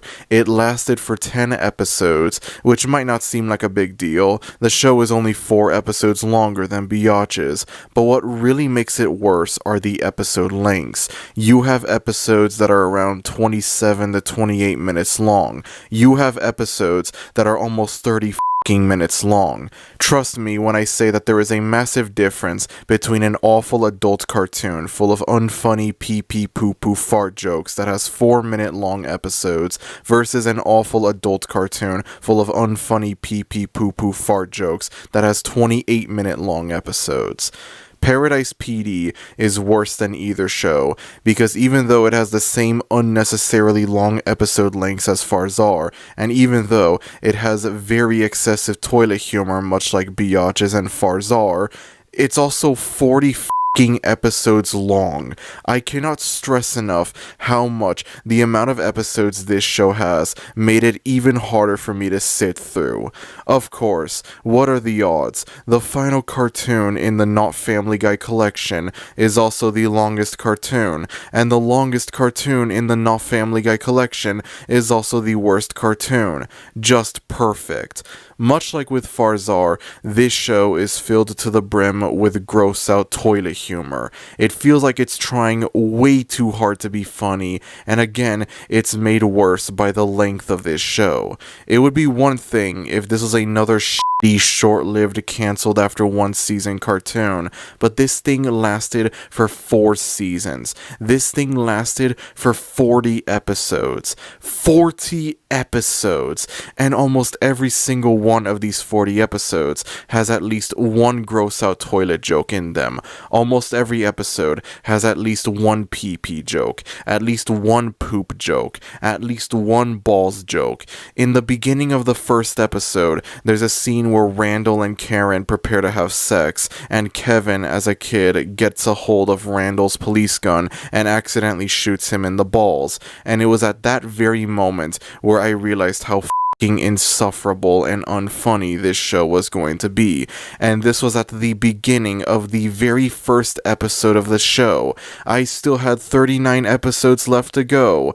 The second episode of the show establishes this rival police force from another city across paradise, in which Randall is jealous of them, as they are far better than his police squad. Whenever there's a contest for best police force or whatever, they always win, and Randall is jealous. Very typical stuff. In the second episode, the two police forces fight to see who can identify a corpse first. However, the corpse is on the border between paradise and this other city, and so the other city has to identify the corpse only from its top half, while paradise has to identify the corpse only from its bottom half, which means that the episode has several great and hilarious and totally not hard to sit through fart jokes and poop jokes and disgusting close-up shots of buttholes and whatnot. Absolutely wonderful. Only 38 more episodes to go, guys. Only 38 more episodes to go. It took me over 2 weeks to finish this show. I knew that the show had 40 episodes in advance, and so I wanted to watch 5 episodes of the show per day, finishing it in 8 days. I was unable to do that. There were nights where I completely skipped watching Paradise PD because I didn't want to deal with whatever inevitably disgusting poop joke there would be in the next episode that I would watch. There were nights where I thought to myself, do I really want to take time out of my night and watch Paradise PD? Is that really what I want to do right now? Again, this show felt like a chore to sit through, and it's surprisingly rare for a cartoon to feel that way to me. Like, I would watch several episodes, and throughout those episodes, I would just be thinking about the many things I would rather be doing than watching Paradise PD. It was like, no mom, I don't want to do my homework. No mom, I don't want to take out the trash. No mom, I don't want to do the dishes. No mom, I don't want to watch Paradise PD. Like, that's how this show felt to me. I didn't want to do it, but I had to do it, and I didn't have any other choice. I made sure to avoid eating while watching this show because I didn't want to risk seeing a joke involving a character taking a shit or a joke involving a gross close-up of a character's balls or whatever while I'm trying to eat pizza. I'm not joking about this either. I'm watching an episode and I get really hungry, but I know not to eat while watching this show because I had no way of knowing when a poop joke or a balls joke would come out of nowhere. I set up a plan to watch a certain amount of episodes per night, and as soon as I finish that batch of episodes for the night, I think to myself, myself, finally, I can eat again. Let me tell you something. The nights where I decided not to watch Paradise PD, those were the greatest nights within that 2-week time span. Not only is the gross out humor, gross, but it's also highly repetitive. When you're trying to binge watch this entire show for a review, you're gonna notice very quickly that the exact same gross out jokes are used. Ha ha, the joke is that a character takes a shit. Ha ha, the joke is that you can see a character's pee-pee. Ha ha, the joke is balls. It's not funny for the first episode, but by the time you get to the 40th and final episode, you'll just be wishing that the show had actual jokes in it that don't rely on things that are gross. I think it's safe to say this thing has a really awful case of Vivziitis, debatably worse than Farzar. I'm not sure. This thing is definitely terminal as well. I'm afraid we're gonna have to pull the plug and end life support for this one, nurse. I tried everything, but this patient is far beyond saving. Goodbye, Paradise PD. I hope you end up in a better place. Well, actually, no, I hope you end up in a worse place because of how f***ing insufferable the operation was for me to try and save you, and how it ended up being a complete waste of time, given the fact that, your case of Vivziitis is terminal. While I was watching the 3 cartoons sandwiched in between Brickleberry and Paradise PD, I had this very horrifying gut feeling inside of me regarding Paradise PD. Even before I watched this show, I was scared to watch it because of that gut feeling, and as soon as the day that I officially watched this show for the first time finally arrived, that horrifying gut feeling that I had as soon as I finished watching Brickleberry came true. Brickleberry was a fluke. These two, Roger Black and Wacko O'Gwyn, created a mostly okay, mediocre cartoon. Definitely not a good cartoon by any means, but also not as bad as I expected it to be.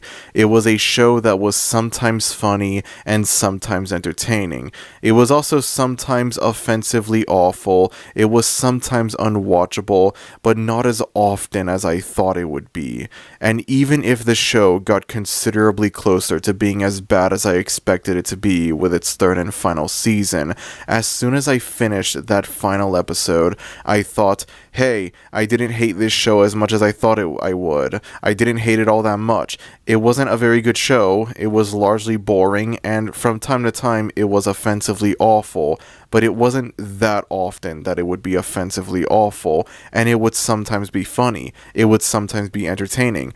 I laughed watching this show more times than I expected. I can't believe it. And then these two would go on to create 2 of the worst cartoons I have ever seen. 2 shows that were both emotionally exhausting for me to sit through. 2 shows that have every single bad thing about adult animation in them.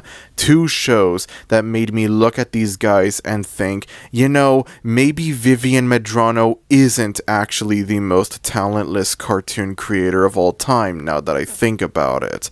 I have a theory as to why Brickleberry turned out considerably less bad than Paradise PD and Farzar. Brickleberry aired on Comedy Central. It aired on national cable television. And so, as a result of that, there were probably limitations and restrictions and whatnot on what can and cannot be included into the show. What kind of jokes can they include into the show that could also be aired on TV? Paradise PD and Farzar, in comparison, are both Netflix cartoons. They're both streaming cartoons, and so whatever restrictions and limitations these two had with Brickleberry, they no longer had them with these 2 shows, because they are now on Netflix, and you can get away with more things on Netflix than on cable television. In Brickleberry, the characters rarely swear.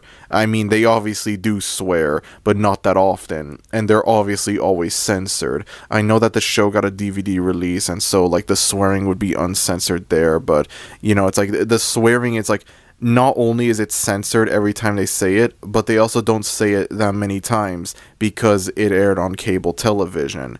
And then in these two shows, because they're on Netflix, the swearing is a lot more frequent. Now the characters start saying the F word more frequently, even when there are instances where there's no reason for the characters to swear at all, because the show is on Netflix. They have that creative freedom that they didn't have on cable television.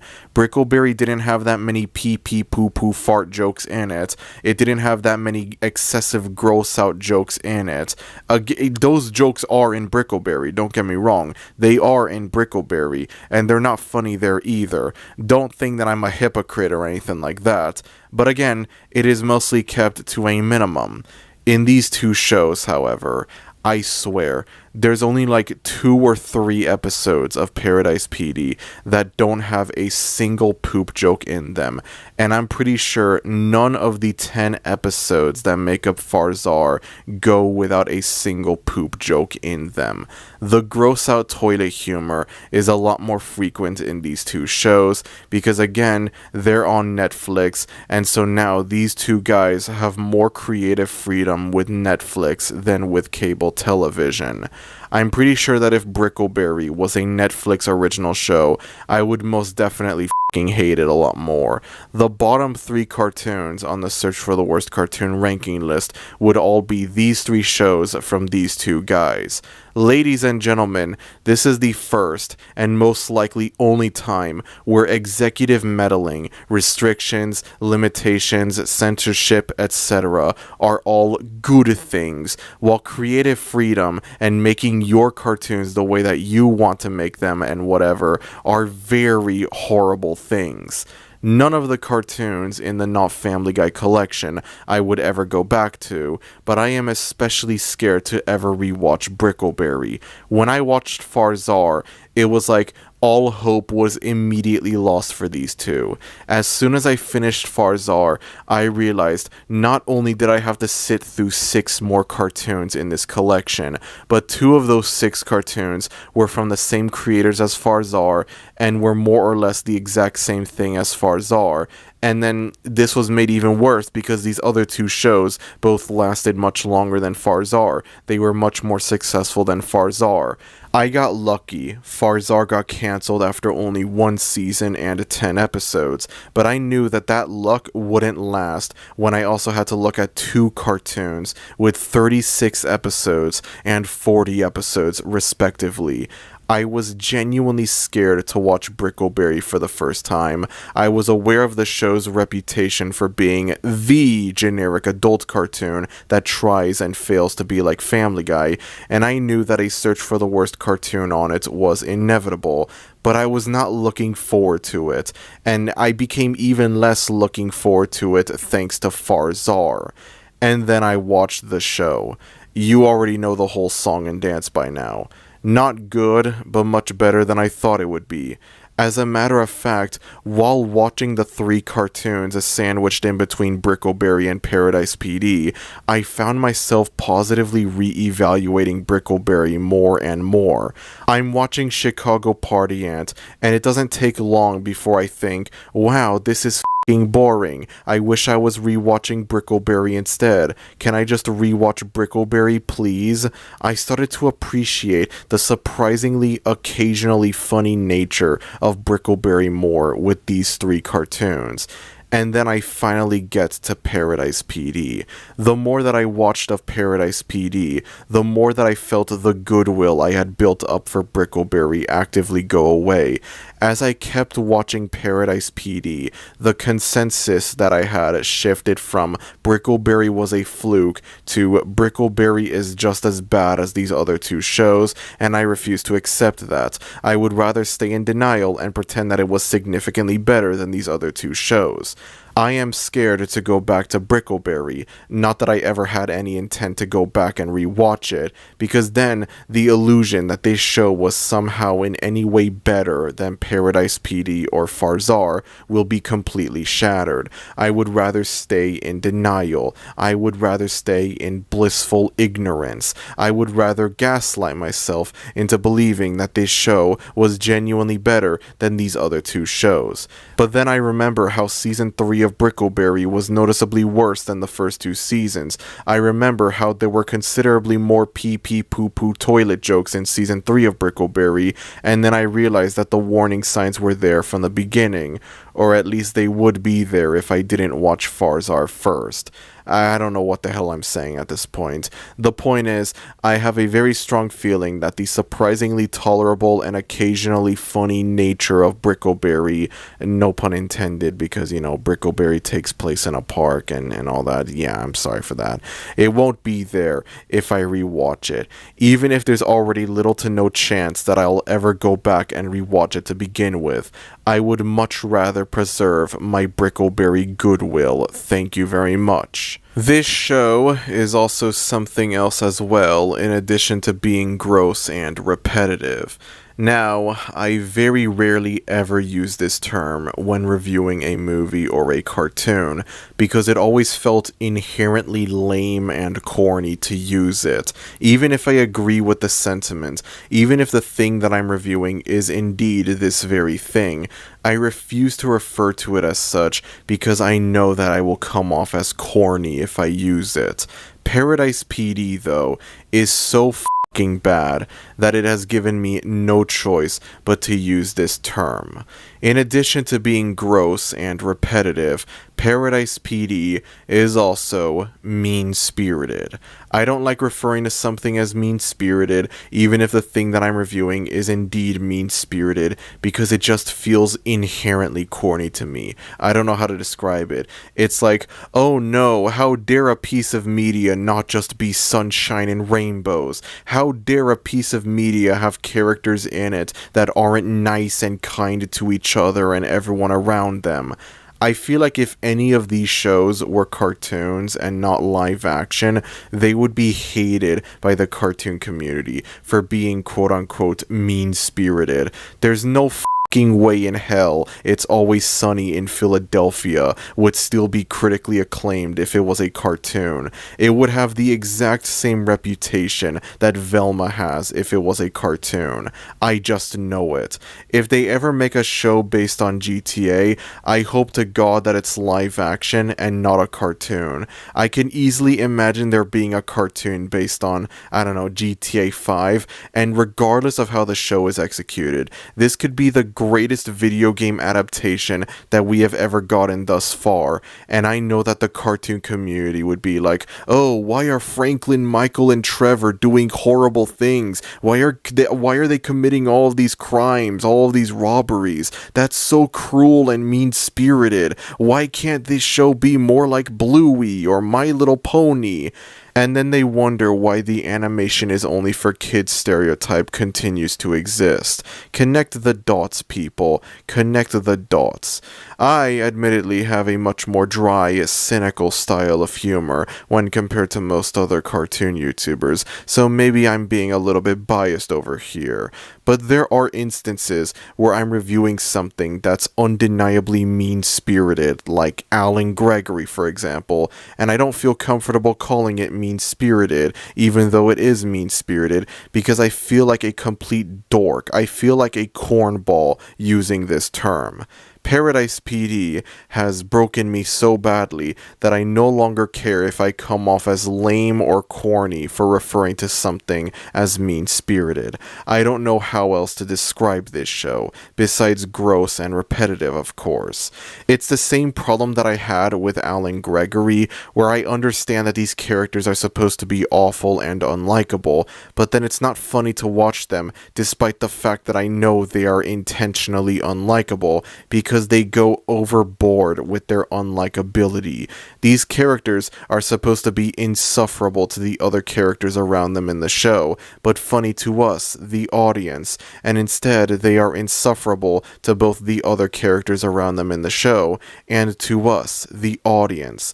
The whole thing with Kevin being a massive loser that nobody likes or respects, yeah, they end up getting really excessive with it. Like the show is just constantly reminding you, shoving it into your face, that these characters hate Kevin and think that he's a loser. As you further progress through the show, it gets more and more tiring hearing the exact same jokes get made about this one character. Oh, he's a massive loser, and everyone including his own father hates him, and he's a pathetic virgin who always fails at having sex, and he has a small pee-pee, and nothing good ever happens to him.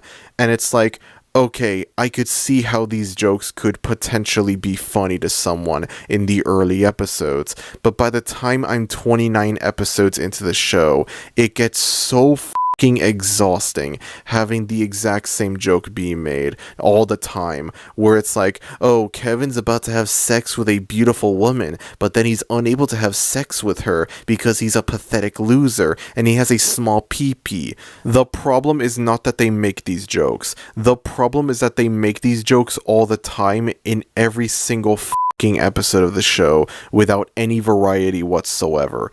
It gets really tiring, really stale, really old, really fast. I get to season 4, they introduce the other Brian/Stewie ripoff character. Randall parades him around and treats him like he's a better son than Kevin. He's the son that he has always wanted, even naming the baby Kevin and changing the original Kevin's name to Afkak, and by this point, I was completely done with the mean-spirited nature of this show. It just repeats the same few jokes over and over again.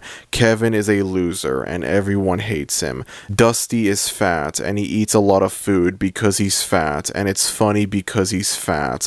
Timu Brian Griffin likes drugs, and that's it. The joke is drugs. The punchline is drugs. Dude, weed, Lamau. The old guy, whatever the his name was. I wrote it earlier into the script, but I'm too lazy to go back and check. He's horny. The joke is that he frequently talks about sex, and there are tons of shots of his pee-pee and balls, and it's funny because it's disgusting, because he's an old elderly man who is very explicitly sexual.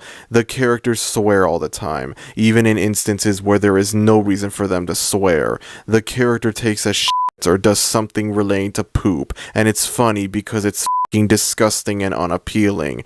The characters have jokes relating to their pee-pees, or their balls, or their buttholes. The characters have, like, there's close-up shots of a character's balls. There's close-up shots of a character's butthole. It's funny because it's gross, guys. It's funny because it's gross. Okay, I need to slow down a bit. I have just reviewed 8 cartoons. The final one of these 8 cartoons also happens to be the longest and worst one of these 8 cartoons, as well as the worst cartoon that I have ever seen. I need to take it easy and relax. As mentioned before, this show has lore. It's not just, haha, these police officers are bad at their job, wacky shenanigans ensue. This isn't episodic. It's like this, like in this weird in-between area where it's episodic, but it also has like a story. It has like lore at the same time, if that makes sense. I don't know if it's worth it to go over the lore for this show, since it's not like it'll make the show any better. I doubt there is anybody watching this that'll care that much about Paradise PD's lore, but I'm gonna go over it anyways, because why not? So in the first season, it's established that there is this mysterious type of meth being smuggled all around Paradise called Argyle meth, and so the team try and find out who is responsible for the Argyle meth. There's all kinds of weird and wacky people in Paradise, including flipper people, people who have fins for hands, and the aforementioned 2 hillbilly characters characters copy and pasted from Brickleberry. Anyone in Paradise could be the kingpin distributing the Argyle meth. Anyone.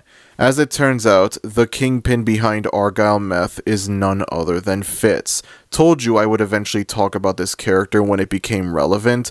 The whole thing with Fitz is that he has PTSD from this one incident he had several years ago as a cop. A crime boss is about to blow up a building with tons of hostages inside of it, and if Fitz gets him a deep dish pizza, then he will let the hostages go and not blow up the building. Fitz gets the pizza. I think there's like a joke included about how deep dish pizza sucks or whatever. I don't know, and I don't care either. The crime boss blows up the building, killing the hostages and himself, leaving Fitz permanently traumatized. And as a result of this trauma, he develops a split personality. Sometimes he is his normal self, and other times he becomes the crime boss. In the first season, Kevin and Fitz team up to find the kingpin. Something happens to Fitz that causes him to fall into a coma, and then by the end of the first season, that's when it's revealed that he's the kingpin all along. For most of the second season, Fitz acts as the main antagonist of the show, with the other members of Paradise PD not knowing that he's the kingpin. He forms an alliance with the Flipper people, marries a dolphin, and plans to run for mayor. He manages to convince people that Karen and the Paradise PD team are evil or whatever, I don't fucking know, and so they end up retreating somewhere far away from Paradise to stay. Ladies and gentlemen, it is here where I can finally go over the Brickleberry crossover. Yes, I am serious about this. Near the end of Season 2, there is a crossover between Paradise PD and Brickleberry. As it turns out, Randall and Woody are actually cousins. Cousins who don't get along very well because of some childhood bullshit that I doubt anyone watching this video cares about. In this episode, Malloy, the little bear cub that acts as the Brian/Stewie ripoff for Brickleberry, mysteriously disappears, and so it's up to everyone to try and look for him. I'm not gonna lie, I think this is one of the better episodes of Paradise PD. This was probably the most that I laughed out of all 40 episodes of the show. I wish I could say that this was the best episode of the show. I really do. But unfortunately, there are several pee-pee poo-poo fart jokes, toilet jokes, whatever, in the episode that drag it down from being the best episode. What I consider to be the least bad episode of the entire show is the 10th and final episode of Season 1, which is this Christmas-themed episode. And the only reason I consider it to be the least bad episode of the show is because it has the least amount of gross out humor in it. I got to this episode, I noticed that there wasn't a single poop joke made in the episode, and so I decided that it was the best episode of the show by default, and it still remained the best episode of the show, even after watching the remaining 3 seasons. Nevertheless, though, this Brickleberry crossover is definitely second place as far as least bad episodes of Paradise PD go. It's like I was able to regain that Brickleberry goodwill for just this one episode, and then I get to the next episode, and midway into it, I suddenly remember how I would laugh occasionally from time to time watching the Brickleberry crossover, and now in this next episode, I'm back to very rarely, if ever, laughing at any of the jokes that the episode throws at me. Now we're back to normal. We had an episode that was surprisingly funny from time to time, although a lot of it comes from the goodwill that I had from Brickleberry, and now that we're past that, we're back to having an episode that has like either 1 or 2 funny jokes in it, or 0 funny jokes in it. Now we're back to the norm. That being said, though, the crossover is still not 100% great. There's occasionally funny jokes in it, but then there's also a lot of gross out jokes, and a lot of very predictable jokes. Oh, the 2 ugly and fat characters from these 2 respective shows get together and become friends. The 2 easily annoyed and angered characters from these 2 respective shows get easily annoyed and angered at themselves and everyone around them. I am really disappointed that the crossover revolves around Malloy mysteriously disappearing, because then that means there's never a moment in the episode where we see him interact with Bullet. It would have been ironically funny seeing the two Brian/Stewie ripoffs of these shows interact together, but as far as I'm aware, there is no line of dialogue shared by the two together anywhere in the episode. It's a shame if you ask me. Bullet spends most of the episode hanging out with Denzel, and it's like, holy crap, Jerry Minor the GOAT is back, hell yeah, baby, and the two of them try and see who can get more high. It's literally just dude, weed, Lamau, and that's it. Well, that's disappointing, and as it turns out, Malloy was inside of Dusty all along. He was inside of like one of the fat rolls or whatever inside of Dusty. The joke is that Dusty is fat. The joke is Dusty is overweight. That's the joke. It's funny and hilarious. Funny and hilarious. Nevertheless, though, this being one of the least bad episodes of Paradise PD gives me hope that the Brickleberry was a fluke consensus might be true after all. But again, I would rather not take that risk, thank you very much. The next episode, the squad returns back to Paradise. They find out Fitz plans to turn Paradise into a giant deep dish pizza. Kevin manages to help Fitz get rid of his split personality, get rid of this mob boss that's been haunting his mind, and he returns to being a good guy, working for the PD again. But not before the city gets turned into a deep dish pizza, in which there's only one man that can help save Paradise. You guessed it, Mr. It's Funny because he's fat over here. Man, this joke definitely didn't get old after the third episode of the show or anything like that. Nope, it's still just as fresh and funny as it was when I watched the first episode of the show. So everything returns back to normal in season 3, except they don't, because the city is in ruins from the deep dish pizza fallout, and both the Flipper people and the people mutated by the deep dish pizza fallout feel betrayed by Fitz and plan to take him down. Meanwhile, Fitz's relationship with this dolphin is further explored. And they end up having a baby. And it turns out the baby actually belongs to Bullet and not Fitz. Right, there's one more character that I forgot to mention. In Season 2, we are introduced to Agent Clappers, also voiced by the late Lance Reddick. I guess Agent Clappers starts off as a villain for the show, and then becomes a protagonist. I don't know. His old gimmick, the only thing to take away from this character is that he has unusually large balls. There's actually an entire episode of the show where Karen starts falling for him, and Randall gets so jealous that he gets surgery to have bigger balls than Agent Clappers. It's one of the only episodes of the show to not have a single poop joke in it. Unfortunately, it's also one of the worst episodes of the show despite that. Because of the deep dish pizza fallout, Karen tries to raise money to help repair the town, and so she tries to enlist several famous people to help her out. Among these are Elon Musk, which... what are the odds we bookend this video with two cartoons that parody this fucking guy? I mean, it's the same thing with Good Times, where it's not just, hey, look, it's Elon Musk, we're gonna glaze Elon Musk, you know, at least it's not that. Mark Zuckerberg, whose whole thing is that he's weird and alien looking, which was definitely a very fresh and very original joke in 2022 when season 4 came out. And then he also has another joke where the only thing that he can say is, higher hair. No, I have no idea what this is referencing either, don't worry. It's another joke that definitely doesn't get old or stale after a while. Sometimes there are cutaway gags involving him, and they're so funny because the punchline is always unpredictable.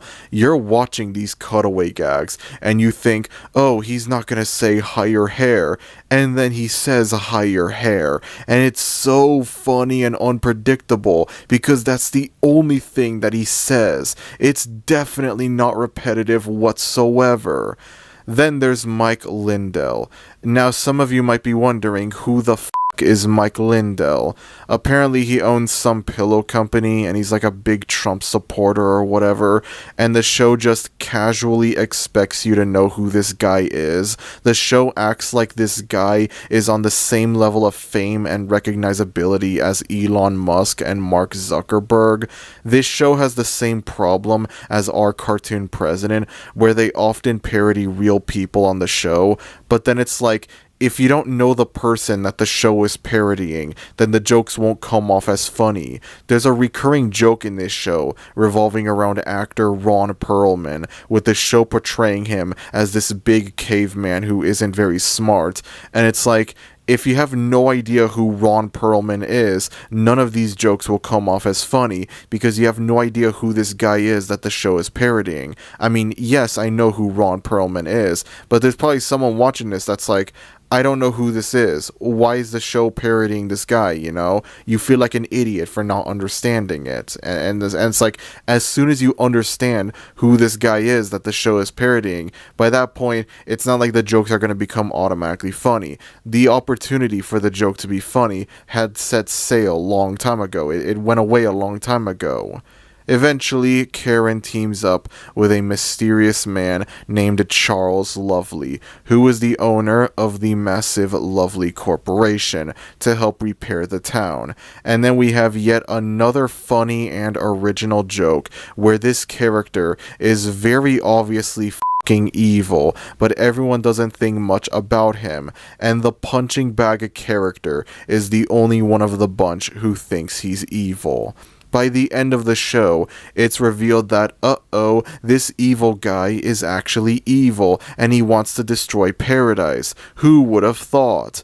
Everyone realizes that Kevin was right all along about everything. They apologize for the way they treated him all throughout the show, and they go to stop Charles Lovely once and for all. As it turns out, Charles had formed a team with other billionaires, including Elon Musk, Mark Zuckerberg, Jeff Bezos, this Mike Lindell guy. Again, the show just casually expects you to know who this guy is. They expect you to pretend that this guy is on the same level of notability as Elon Musk and Jeff Bezos. And this sixth guy, I straight up have no idea who this guy is supposed to be. Maybe there's a joke involving him in an earlier episode that I wasn't paying attention to. I don't know. Again, I don't know who this person is that the show is parodying, and so every joke that they make with this character won't be funny to me. Admittedly, all of this could be my fault and not the show's fault, but I don't care. I'm gonna treat it like it's the show's fault anyways. In an earlier episode of Season 4, we meet Dusty's father, who runs this secret military team. I bring them up not only because they reappear in this final episode, but also because I thought the episode that he debuts in would be interesting. When I prepared to watch this show for the first time, I was scrolling through the episode list and saw that the second episode of Season 4 was called Diddy's Home, and for obvious reasons, this made me very interested as to what the episode would consist of.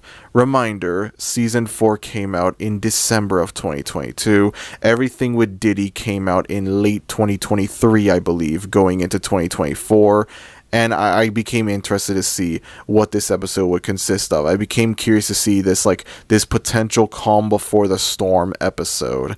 And I am very disappointed to announce that this episode has nothing to do with that Diddy. The joke is that Dusty mispronounces Daddy as Diddy because he's stupid. Very funny.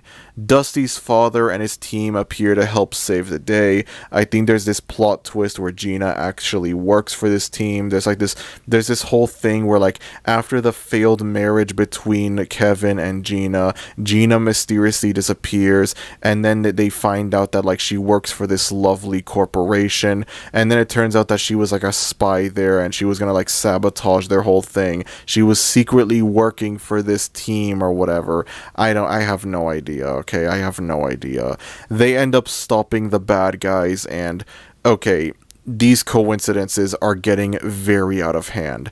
How is it that both the first and last cartoons covered in the Not Family Guy collection have episodes involving the main characters beating up real-world billionaires? And not only that, but they are also nowhere near as satisfying to watch as they should be despite that.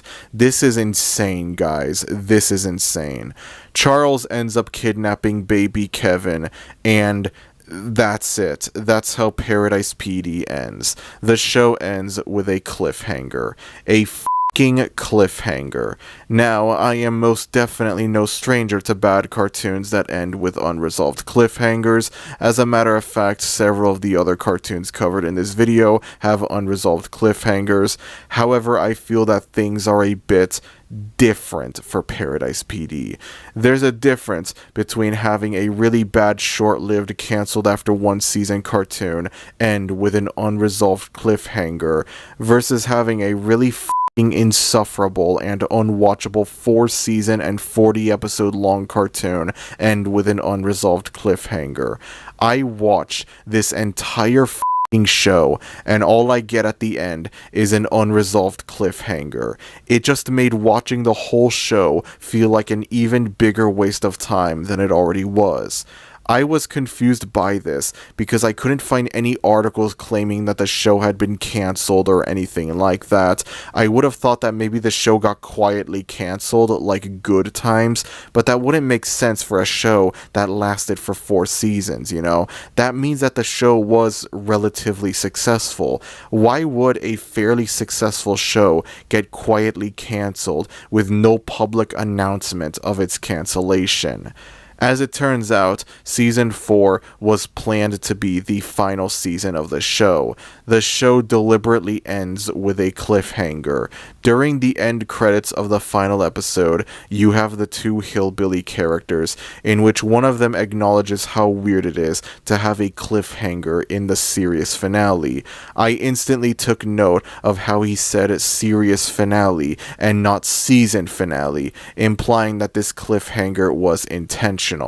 And then the other one says that the cliffhanger would be resolved in Season 2 of Farzar, which, as we all know, never happened. Farzar was cancelled after 1 season in late 2023, and for a while, that was the last that we heard of Roger Black and Wacko O'Gwyn.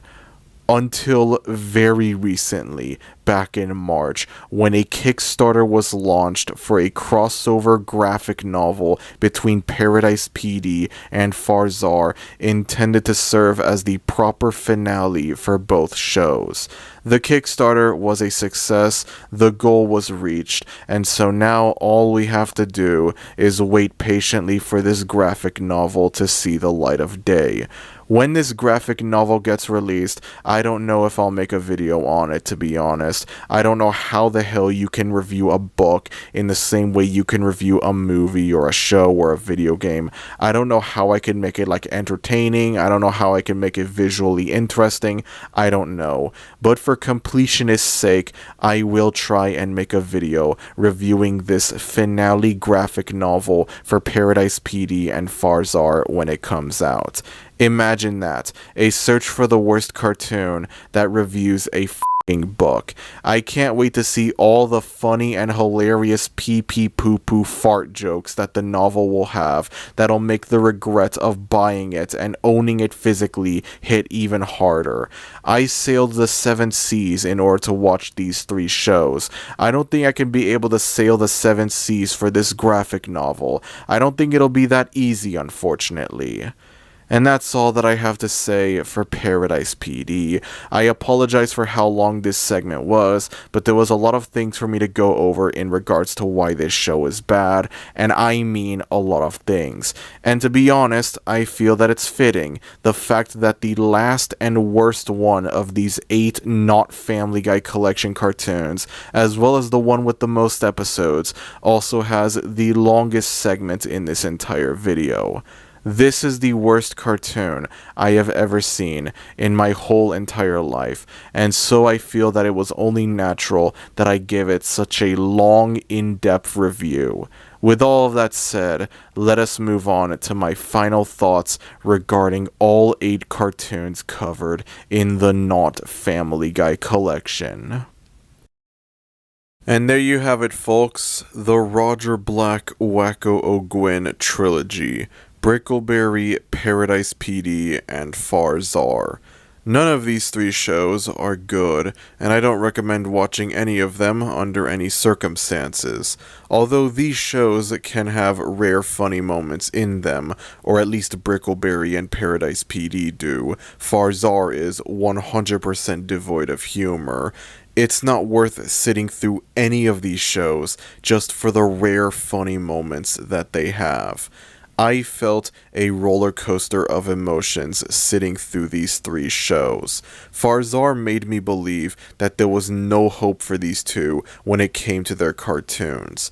Brickleberry made me realize these 2 are capable of putting out stuff that isn't complete unwatchable garbage, and I subsequently gained a lot of unexpected goodwill from them because of that. Paradise PD made me lose a large amount of the goodwill that I initially had with these 2, the goodwill that I had built up with Brickleberry. I refuse to ever rewatch Brickleberry, not that I ever had any plans to rewatch it in the first place, out of fear that I would be hit with the reality that it is just as bad as their 2 subsequent cartoons. I would much rather stay in denial and pretend that Brickleberry was somehow in any way significantly better than Paradise PD and Farzar. Thank you very much. If these 2 ever make a 4th cartoon, I am very likely never gonna review it on the search for the worst cartoon, because I already know that there will be nothing new for me to say about it that I didn't already say for these 3 shows. Even if they break away from the same storyline template used in these 3 shows, I just know that it'll have the same stereotypes, the same cliche jokes, the same excessive swearing and sex jokes and toilet jokes and whatnot that plague these 3 shows. The only thing that would even remotely convince me to review whatever 4th cartoon they make, and I'm aware that this might sound a little bit cruel, admittedly, is if it ends up being cancelled after 1 season. If it ends up like Farzar, if it gets cancelled after 1 season, that would be the only thing that would convince me to maybe review this 4th cartoon, if they ever do make a 4th cartoon.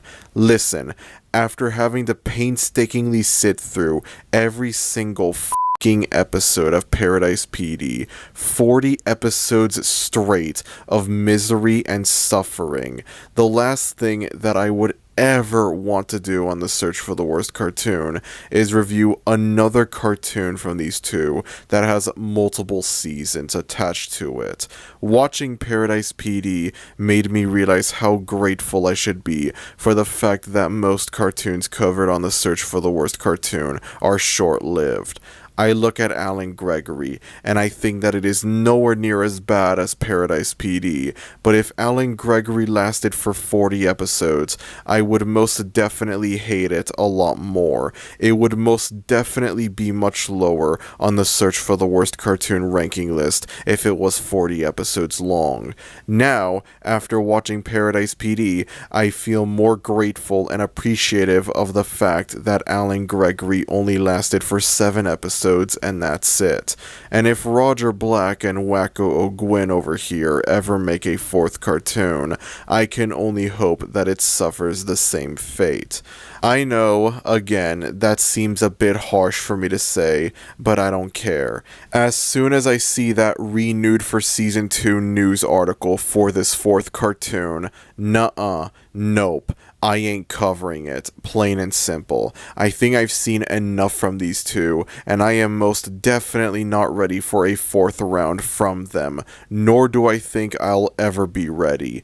Go bother Mr. Enter about it, okay? He still does animated atrocities, right? That's still a thing that he does, right? Whatever. Maybe get Saberspark to review this fourth cartoon if they ever make one. I don't know. One thing is for sure, I ain't reviewing it, period. I think I've seen enough from these two. Anyways, that's about it. If you enjoyed this video, then be sure to like, and if you're new to the channel, maybe consider subscribing, as it would be greatly appreciated. Thank you everyone for watching this video, and I will see y'all next time. Adios!